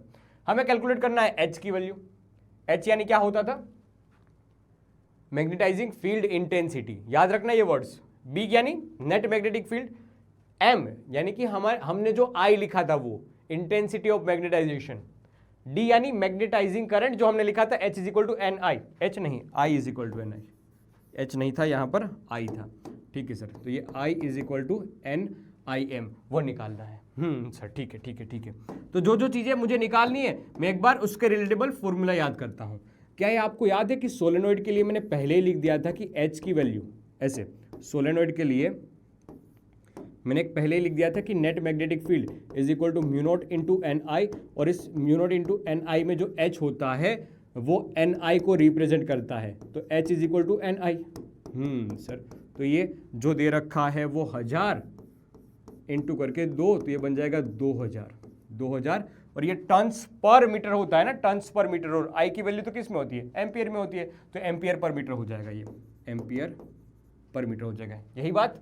सर, टन्स पर मीटर, और ये आई यानी करंट होता है एम्पियर में, तो एम्पियर पर मीटर हो जाएगा। दूसरा पार्ट, नेट मैग्नेटिक फील्ड पूछिए, तो नेट मैग्नेटिक फील्ड का फॉर्मूला तो सिंपल अब भी लिखा था वैसे, कि net magnetic field is equal to mu M into H हो जाएगा। सर, म्यू एम की वैल्यू नहीं पता, अरे नहीं पता है तो सर अभी तो लिखा था mu naught into mu R into H. Mu naught कितना है sir, mu naught 4 pi into 10⁻⁻7 होता है। म्यू आर की वैल्यू क्वेश्चन में दे रखी है 400। हाँ सर, और एच अब भी आपने ऊपर से निकाला है, जो आंसर आएगा अप्रोक्सीमेटली 1 टेस्ला आएगा, मुझे याद है तब तक, लेकिन फिर भी एक बार वेरीफाई कर लेना, 1 टेस्ला इसका आंसर हो जाएगा। तीसरा हमें पूछा है इंटेंसिटी ऑफ मैग्नेटाइजेशन सी की वैल्यू। सर, ये आई की वैल्यू अभी अगर आपको याद हो तो ससेप्टिबिलिटी इंटू एच करके लिखी जाती थी। यस सर, ससेप्टिबिलिटी की वैल्यू होती है म्यू आर -1, क्योंकि susceptibility +1 is equal to mu R होता है, तो मैंने इसको उल्टा लिख लिया। देख अपनी किताब में जो फॉर्मूले लिखे हुए एक बार रिवाइज करते जाना, बस उसी का यूज सिखा रहा हूं, मैंने तो बार बार किया इसलिए फटाफट कर पा रहा हूं, आप एक बार अच्छे से याद करना वो फॉर्मूले कर पाओगे। Mu R -1 into H. Sir, तो म्यू आर -1 400 -1 तो 399, ये बन जाएगा एच की वैल्यू 2000। आंसर निकाल लो बेटा, यहां से जो भी यूनिट आएगा वो एच के रिलेटेबल सेम ही रहेगा। चौथा और लास्ट वाला क्या पूछा है सर जी, ये पूछा है मैग्नेटाइजिंग करंट, तो आई ऊपर से मिल जाएगा, एन इंटू आई एम लिख लीजिए। अरे सर जी याद आ गया, तो I M is equal to capital I, जो इंटेंसिटी ऑफ मैग्नेटाइजेशन है वो, divide by number of turns, आपको मिल जाएगा आंसर एम्पियर में। ध्यान से देख लीजिए, हर एक फॉर्मूला आपके लिए नया नया है, ध्यान से देख लीजिए बेटा, इसमें कंफ्यूज मत होना, एक बार अच्छी तरीके से लिख लीजिए इसको। देखना बेटा, ये कंफ्यूजिंग है, एक बार अगर अच्छे से लिख लिया तभी समझ में आएगा, ये बहुत कंफ्यूजिंग है। पहले समझ लेना इसके अच्छे से फॉर्मूले, इसके कंसेप्ट, फिर एक बार इसको अच्छे से यूज करो और खुद से सोल्व करो, आपको पता चलेगा कि हाँ आंसर बन रहा है सही वाला या नहीं बन रहा है। ये आंसर आना चाहिए, वेरीफाई करना, हो सकता है मेरा आंसर भी गलत हो, एक बार वेरीफाई करके मुझे बताना तो सही कमेंट बॉक्स में कि हाँ सर किसका आंसर सही है। ठीक है, ये अपनी एनसीईआरटी का क्वेश्चन है, कोई दूसरी एनसीईआरटी का नहीं है, ये अपना धर्म बनता है, पहला धर्म बनता है कि ऐसे क्वेश्चन को सोल्व करें। ठीक है, बढ़िया सर। अब हम उस मैग्नेटिक मटेरियल्स के बारे में बात करेंगे। अभी तक मैग्नेटिक मोमेंट की बात की, उससे बाद हमने थोड़े टेक्निकल टर्म समझ लिए, अब इतने काबिल बन चुके हैं कि हम अब टेक्निकल टर्म्स की सीधी बात कर सकते हैं। ओके सर, टेक्निकल नहीं है ये, हालांकि टर्म्स ही है, इंपॉर्टेंट टर्म्स बोल सकते हो आप, टेक्निकल टर्म्स। ठीक है, तो सर हम अब मटेरियल्स के बारे में पढ़ने जा रहे हैं, जिसको हमने डिवाइड किया है 3 हिस्सों से, एक डायामैग्नेटिक मटेरियल, एक पैरामैग्नेटिक मटेरियल, एक फेरोमैग्नेटिक मटेरियल, कि जिसपे एच अप्लाई करने पे डिफरेंट नेचर शो होते हैं। जैसे कि पहले मैंने एच अप्लाई किया तो आई इंड्यूस्ड डाइपोल्स कुछ अपोजिट डायरेक्शन में, तो आई बाई एच का रेशियो, आई अपोजिट डायरेक्शन में, इसलिए नेगेटिव हो जाएगा। और बहुत स्मॉल आई, बहुत छोटा आई होता है, ऐसा नहीं कि बहुत लार्ज अमाउंट में इंड्यूस्ड होगी, नहीं सर, छोटे अमाउंट में हो जाएगी। ठीक है सर, तो यहां पर इसका नेचर अपोज करने वाला है, वीकली लेकिन अपोज करने वाला है। ससेप्टिबिलिटी वैल्यू यहां से आई बाई एच से नेगेटिव और स्मॉल मिल जाएगी, क्योंकि आई छोटा है। पैरा, जिस डायरेक्शन में आई उसी डायरेक्शन में अलाइनमेंट होने की कोशिश की है, लेकिन बहुत मतलब इतना स्ट्रॉन्गली अलाइनमेंट नहीं हुआ, बहुत छोटा सा थोड़ा सा ही अलाइनमेंट हुआ, तो आई बाई एच पॉजिटिव होगा लेकिन छोटा ही होगा। जबकि फेरोमैग्नेटिक मटेरियल में सर जितना एच लगाया, अरे मैग्नेटिक डाइपोल भी उसी डायरेक्शन में अलाइन होने की कोशिश करी, तो तगड़ी वैल्यू हमें आई की मिलती है, जिसकी वजह से ससेप्टिबिलिटी होती है वो बहुत लार्ज होती है। इस केस में आई बाई एच का रेशियो बहुत लार्ज मिलता है। ठीक है, तो आपको मैंने पहले ही कुछ बात पता चल गई आपको कि 3 हिस्सों कैसे डिवाइड है, एक छोटा वीकली अपोज करेगा, एक वीकली सपोर्ट करेगा और एक स्ट्रॉन्गली सपोर्ट करेगा। 3 हिस्सों में मैंने मैग्नेटिक मटेरियल्स को डिवाइड कर दिया है। ठीक है, अब देखो हम सेपरेटली हर चीज पढ़ते हैं। पहली बात करते हैं इस डायामैग्नेटिक मटेरियल की। याद रखना, डाया यानी कि paired electrons, diamagnetic material यानी कि पेड इलेक्ट्रॉन्स। यहां पर क्या होता है, पेड इलेक्ट्रॉन्स होते हैं। अब अगर पेड इलेक्ट्रॉन्स है तो जितना ऊपर नीचे ये कैंसिल आउट, और एटॉमिक लेवल पे हमें डाइपोल देखने को नहीं मिलती है, इसलिए एटॉमिक डाइपोल मोमेंट इसमें होती है 0। लेकिन अगर एक्सटर्नल फील्ड लगाई जाती है तो डाइपोल अपोजिट डायरेक्शन में हल्की सी अलाइन होने की कोशिश करती है, तो आई की वैल्यू कुछ आपको ऐसे अपोजिट डायरेक्शन में देखने को मिलती है, जिसकी वजह से ससेप्टिबिलिटी की वैल्यू क्या हुई थी, I/H ये छोटा और नेगेटिव मिला था, नेगेटिव एंड स्मॉल मिला था। यहां से म्यू आर की वैल्यू भी निकाली जा सकती है, mu R is equal to 1 plus susceptibility, तो ये भी छोटा मिलेगा, हालांकि 0 से बड़ा मिलेगा।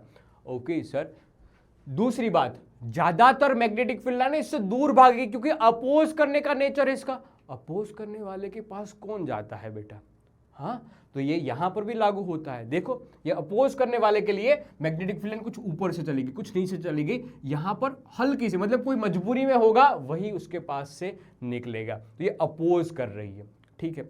इसको अगर दो मैग्नेट के बीच में से रोड से, डायमैग्नेटिक मटेरियल की अगर रोड बनी हुई हो और उसको लटका दो, तो ये है ना दोनों से सेम ऐसे अपोज करती डायरेक्शन में भाग जाएगी। तो देखो फंसी तो दोनों के बीच में ही है, चाहो तो ऐसे भी रह सकती थी, लेकिन अगर ऐसे रहेगी तो नॉर्थ वाला अट्रैक्ट करेगा, रिपल करेगा, ऐसा हो सकता है, और एस वाला भी अट्रैक्ट या रिपल करे, ऐसा हो सकता है। तो ये दोनों से इक्वल डिस्टेंस मेंटेन करके दोनों से रिपेल करती है, दोनों से भागने की कोशिश करती है, अट्रैक्ट नहीं करती है, भागने की कोशिश करती है। तो भागने के लिए वो इस डायरेक्शन में लाइन हो जाती है कि दोनों से सेम डिस्टेंस, इक्वल डिस्टेंस पे ये मतलब संतुलन बना कर चलती है। मुझे ना किसी के नज़दीक जाना है ना किसी के दूर जाना है, मुझे तो दोनों से भाग के रहना है, भाग के रहेगी तो ऐसे कुछ पैरेलल हो जाएगी, परपेंडिकुलर हो जाएगी इस मैग्नेटिक फील्ड से। ये मैग्नेटिक फील्ड एन से एस तक ऐसे है, चुकुर चुकुर चुकुर चुकुर ऐसे, इससे परपेंडिकुलर हो जाएगी।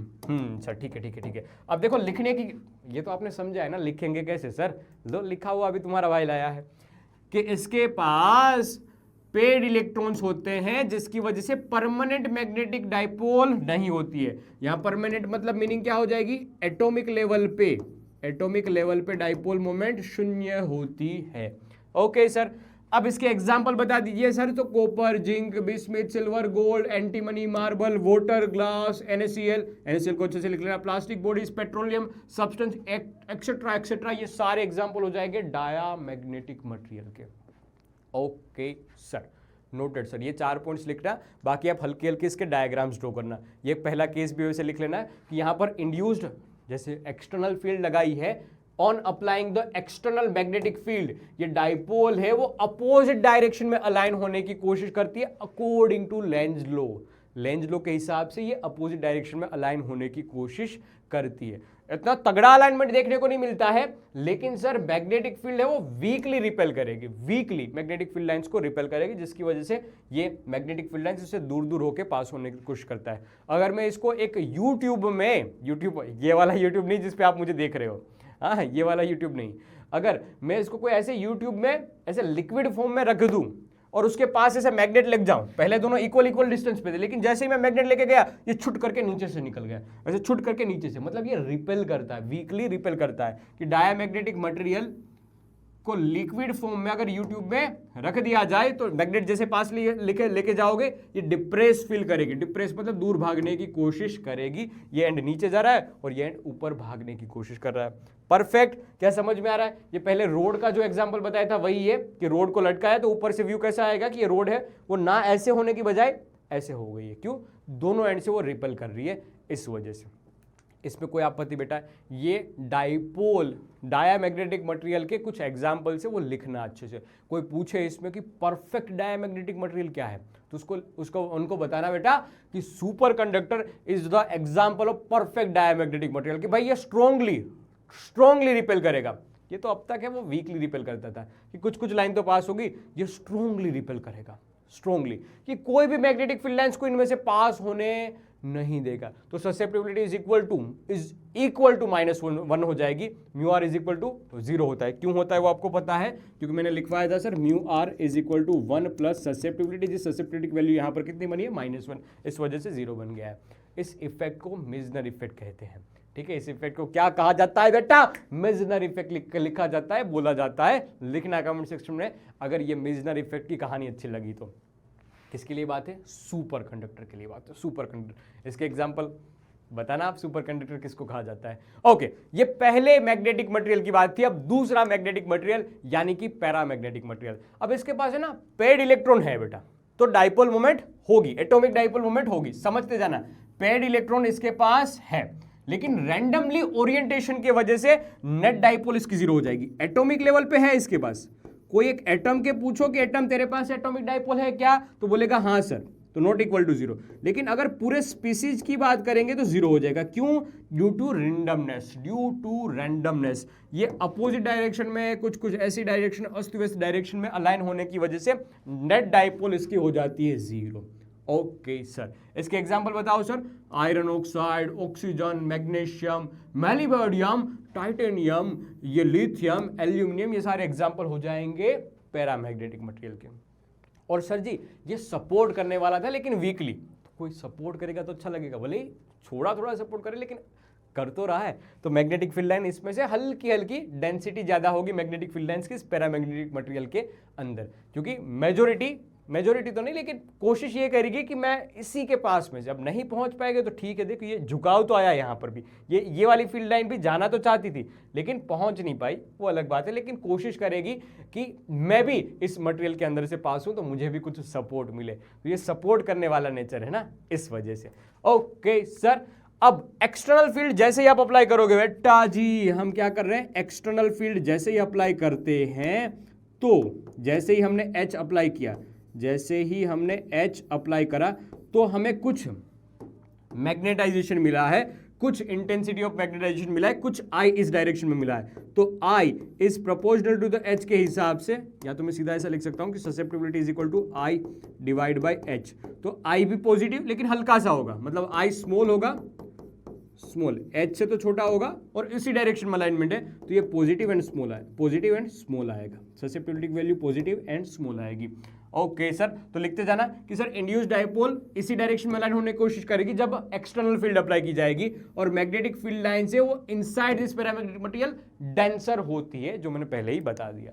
अब बेटा अगर जैसे डायमैग्नेटिक मटेरियल को लटकाया था वैसे ही इनको भी लटकाया जाए, इस मटेरियल को भी अगर लटकाया जाए ऐसे मैग्नेटिक फील्ड में, तो यहां पर नेचर शो करता है कि वो स्ट्रॉन्ग पोल के पास चली जाती है। ये रोड है वो स्ट्रॉन्ग मैग्नेटिक पोल्स के पास अलाइन होने की कोशिश करती है। मैग्नेटिक फील्ड इस डायरेक्शन में, उसी डायरेक्शन में अलाइन होने की कोशिश करती है। जैसे डायरेक्शन में मैग्नेटिक फील्ड है उसी डायरेक्शन में ये अलाइन होने की कोशिश करती है। इस डायरेक्शन में देख N से S मैग्नेटिक फील्ड लाइन है, N से S मैग्नेटिक फील्ड लाइन है, तो ये उसी डायरेक्शन में अलाइन होने की कोशिश करती है। बेटा आएगी क्या बात समझ में?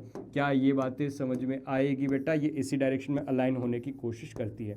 ओके सर, ओके ससेप्टिबिलिटी यहाँ पर हमें पॉजिटिव मिलती है लेकिन बहुत छोटी मिलती है। ये किसकी बात थी? ये बात थी डायामैग्नेटिक मटेरियल की। अब फेरोमैग्नेटिक मटेरियल इससे भी तगड़ा। पैरा और फेरो में कुछ रिलेशन है, जैसे कि पैरा में वीकली सपोर्ट होता है तो फेरो में स्ट्रांगली सपोर्ट होता है, क्योंकि वहां पर एक डाइपोल सपोर्ट कर रही थी, यहां पर डाइपोल का पूरा एक गुच्छा है जो सपोर्ट कर रहा है।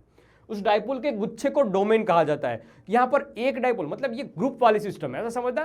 क्लास में जैसे ग्रुप वाली सिस्टम होती है ना बेटा आपके क्लास में, कि ये तीनों, ये चार का अलग ग्रुप, ये दो का अलग ग्रुप, ये तीन का अलग ग्रुप, ये चार का अलग ग्रुप, तो ये डाइपोल है वो ग्रुप में रहती है, तो उसको हमने नाम दिया डोमेन्स। ये पूरे ग्रुप का डोमेन, जैसे कि ये डोमेन अलग, ये एक डोमेन, ये एक डोमेन, ये एक डोमेन, ये एक डोमेन, ये डोमेन, तो ये डोमेन होती है। अब हो भी सकता है सब रैंडम अपोजिट डायरेक्शन में, मतलब कुछ अस्त व्यस्त बहुत ज्यादा हो, तो due to randomness net magnetic moment of this ferromagnetic material zero भी हो सकती है, और अधिकतर केस में जीरो नहीं होती, क्योंकि कोई ना कोई एक ग्रुप है वो तगड़ी पावर शो करता है, तो उसी की डायरेक्शन में हमें मैग्नेटिक फील्ड मिलती है। तो हो भी सकता है कि कुछ मटेरियल, ये मटेरियल है वो उस टाइम पे मैग्नेटिक नेचर शो कर रहा हो, तो जीरो हो भी सकता है, नहीं भी हो सकता है डोमेन वाले खेल में, फेरोमैग्नेटिक मटेरियल में।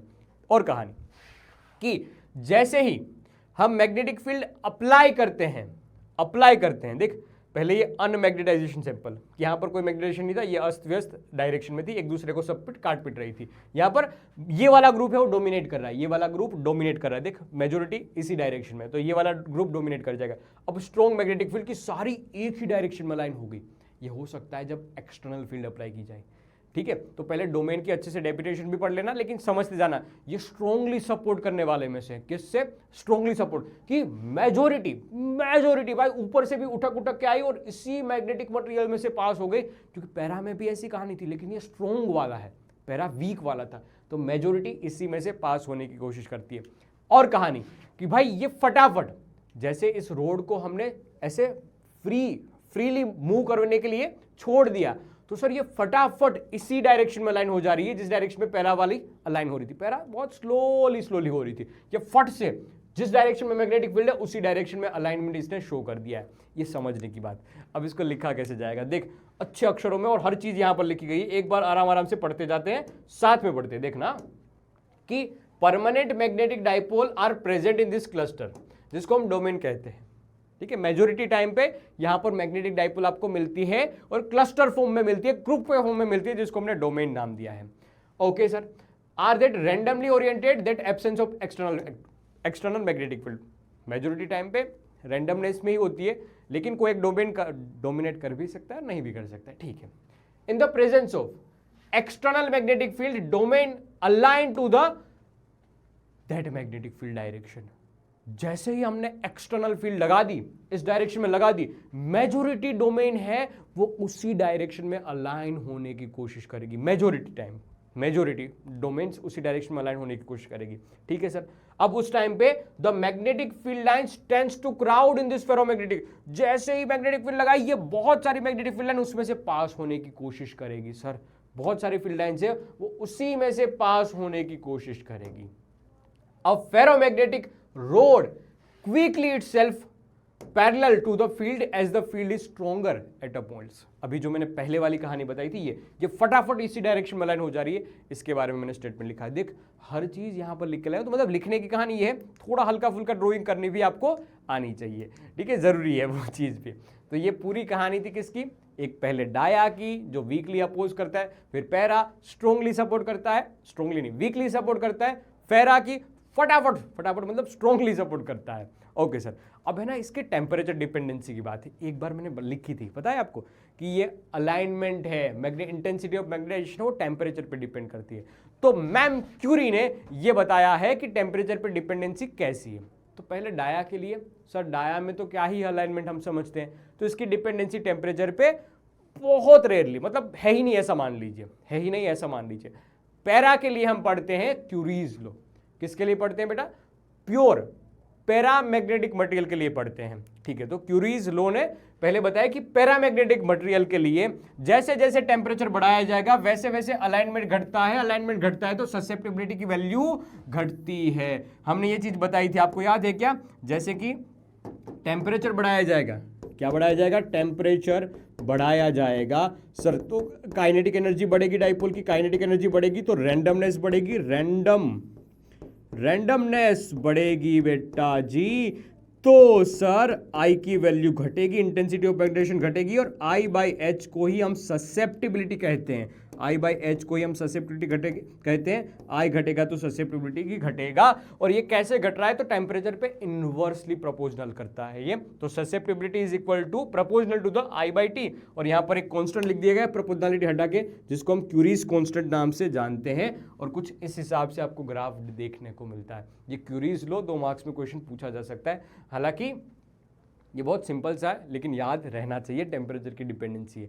अब देखो ये पैरा के लिए ही बात थी, लेकिन इसको एक्सटेंड किया गया है, क्योंकि फेरोमैग्नेटिक मटेरियल में भी ये चीज होती है, लेकिन कोई एक पर्टिकुलर टेम्परेचर पे फेरोमैग्नेटिक मटेरियल है वो पैरामैग्नेटिक मटेरियल में कन्वर्ट हो जाता है, कि जैसे जैसे हमने टेम्परेचर बढ़ाया अलाइनमेंट घटने लगा है, काइनेटिक एनर्जी बढ़ने लगी, रैंडमनेस बढ़ने लगी, जिसकी वजह से अलाइनमेंट घटने लगा है।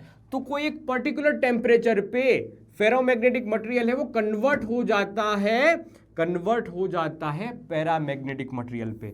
ठीक है, अब उस टेम्परेचर के लिए बात बताइए, मान लीजिए कि ये वाला टेम्परेचर है, ये अब उस टेम्परेचर पे आ गया है, ये वो टेम्परेचर है TC, कि जहां पर अलाइनमेंट है वो घटना शुरू हो जाएगी, बहुत तेजी से घटना शुरू हो जाएगी, कि इस टाइम पे फेरोमैग्नेटिक मटेरियल, इस जोन के लिए देखो ये फेरोमैग्नेटिक मटेरियल था, लेकिन जैसे ये TC पार किया, क्रिटिकल टेम्परेचर पास किया, इसके बाद ये फेरोमैग्नेटिक मटेरियल है वो पैरामैग्नेटिक मटेरियल के लिए पैरामैग्नेटिक मटेरियल की तरह घटना शुरू हो गए, ससेप्टिबिलिटी घटती जाएगी, ये ऐसा कुछ शो करेगा।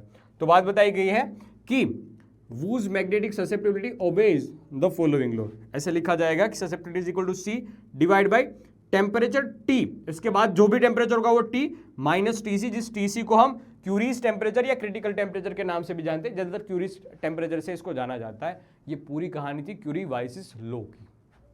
ओके, ज्यादातर ये वाला पूछा जाता है पैरामैग्नेटिक मटेरियल के लिए, लेकिन फिर भी अगर फेरोमैग्नेटिक की बात आए तो सीधा रिलेशन कोई नहीं है फेरोमैग्नेटिक मटेरियल का।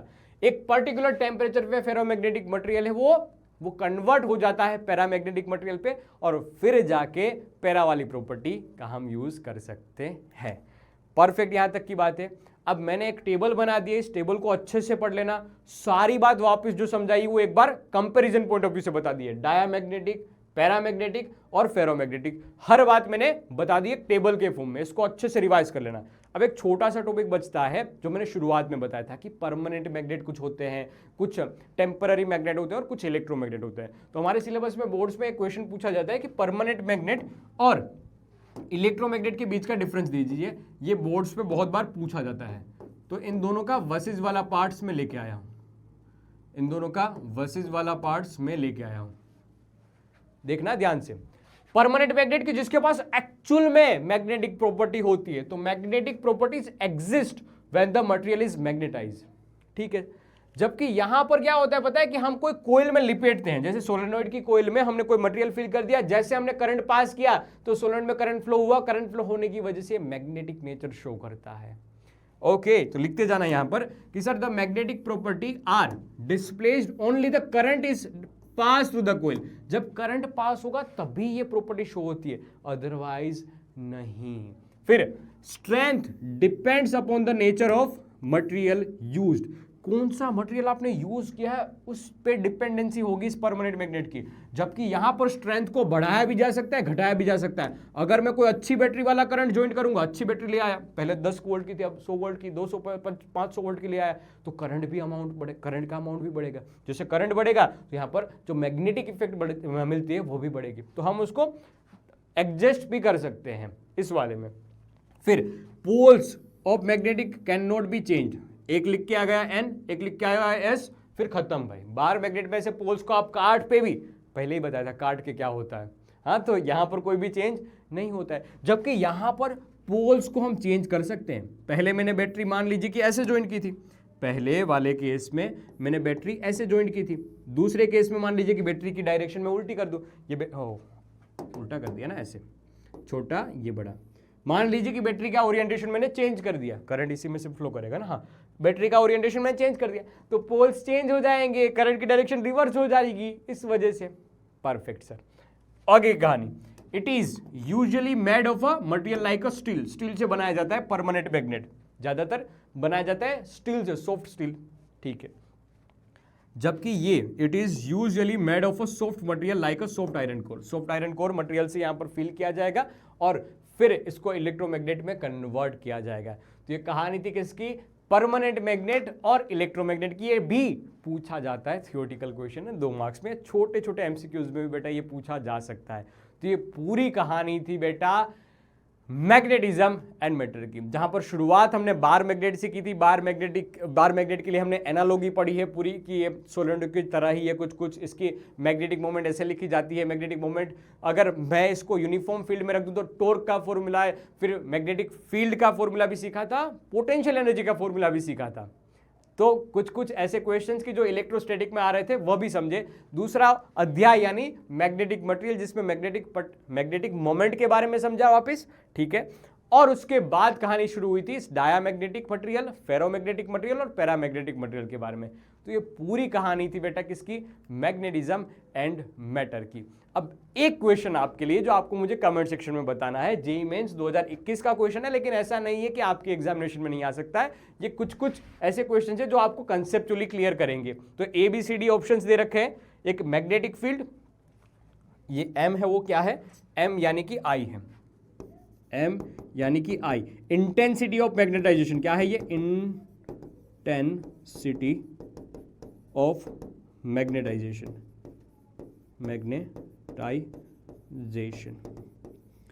ठीक है। तो I वर्सेस H का ग्राफ दे रखा है और ससेप्टिबिलिटी वर्सेस टेम्परेचर का ग्राफ आपको दे रखा है। तो आपको यहां पर बताना है कि फॉलोइंग प्लॉट्स मैग्नेटिक, ठीक है, किस मैग्नेट के लिए बताना है, combination represent the diamagnetic material. Diamagnetic material को कौन से वाले डायग्राम से वो रिप्रेजेंट करते हैं, वह आपको कमेंट सेक्शन में मुझे बताना है बेटा। इसी कमेंट सेक्शन में जाओ, अभी के अभी आंसर दो इस चीज का। और इसी के साथ हम आज के सेशन का भी स्वाहा करते हैं। लेकिन बात याद रखना कि इस चैप्टर को लिखना आवश्यक है। अपनी किताब में ये चैप्टर पूरा का पूरा लिखा हुआ होना चाहिए, या तो शॉर्ट नोट फॉर्म में या पूरा डिट्टो टू डिट्टो फॉर्म में होना चाहिए। लिखना आवश्यक है, थियोरेटिकल चैप्टर है, तो हो सकता है कि जैसे शुरुआत की वो आपको याद थी उस टाइम पे, लेकिन जैसे जैसे आप कहानी को आगे बढ़ाते हैं सब हवा हवा, सब हवा। तो लिखते जाना, आगे बढ़ते जाना। लिखा हुआ समझा हुआ कभी व्यर्थ नहीं जाएगा बेटा, लिखना आवश्यक होता है। तो बात याद रख कि किए बिना कुछ मिलेगा नहीं, लिखे बिना भी कुछ मिलेगा नहीं, और किया हुआ कुछ कभी व्यर्थ जाएगा नहीं। ठीक है, इसी के साथ आज के सेशन का करते हैं स्वाहा। मिलेंगे अगली बार नई नई बातों के साथ, तब तक के लिए tata bye bye, love you all बेटा।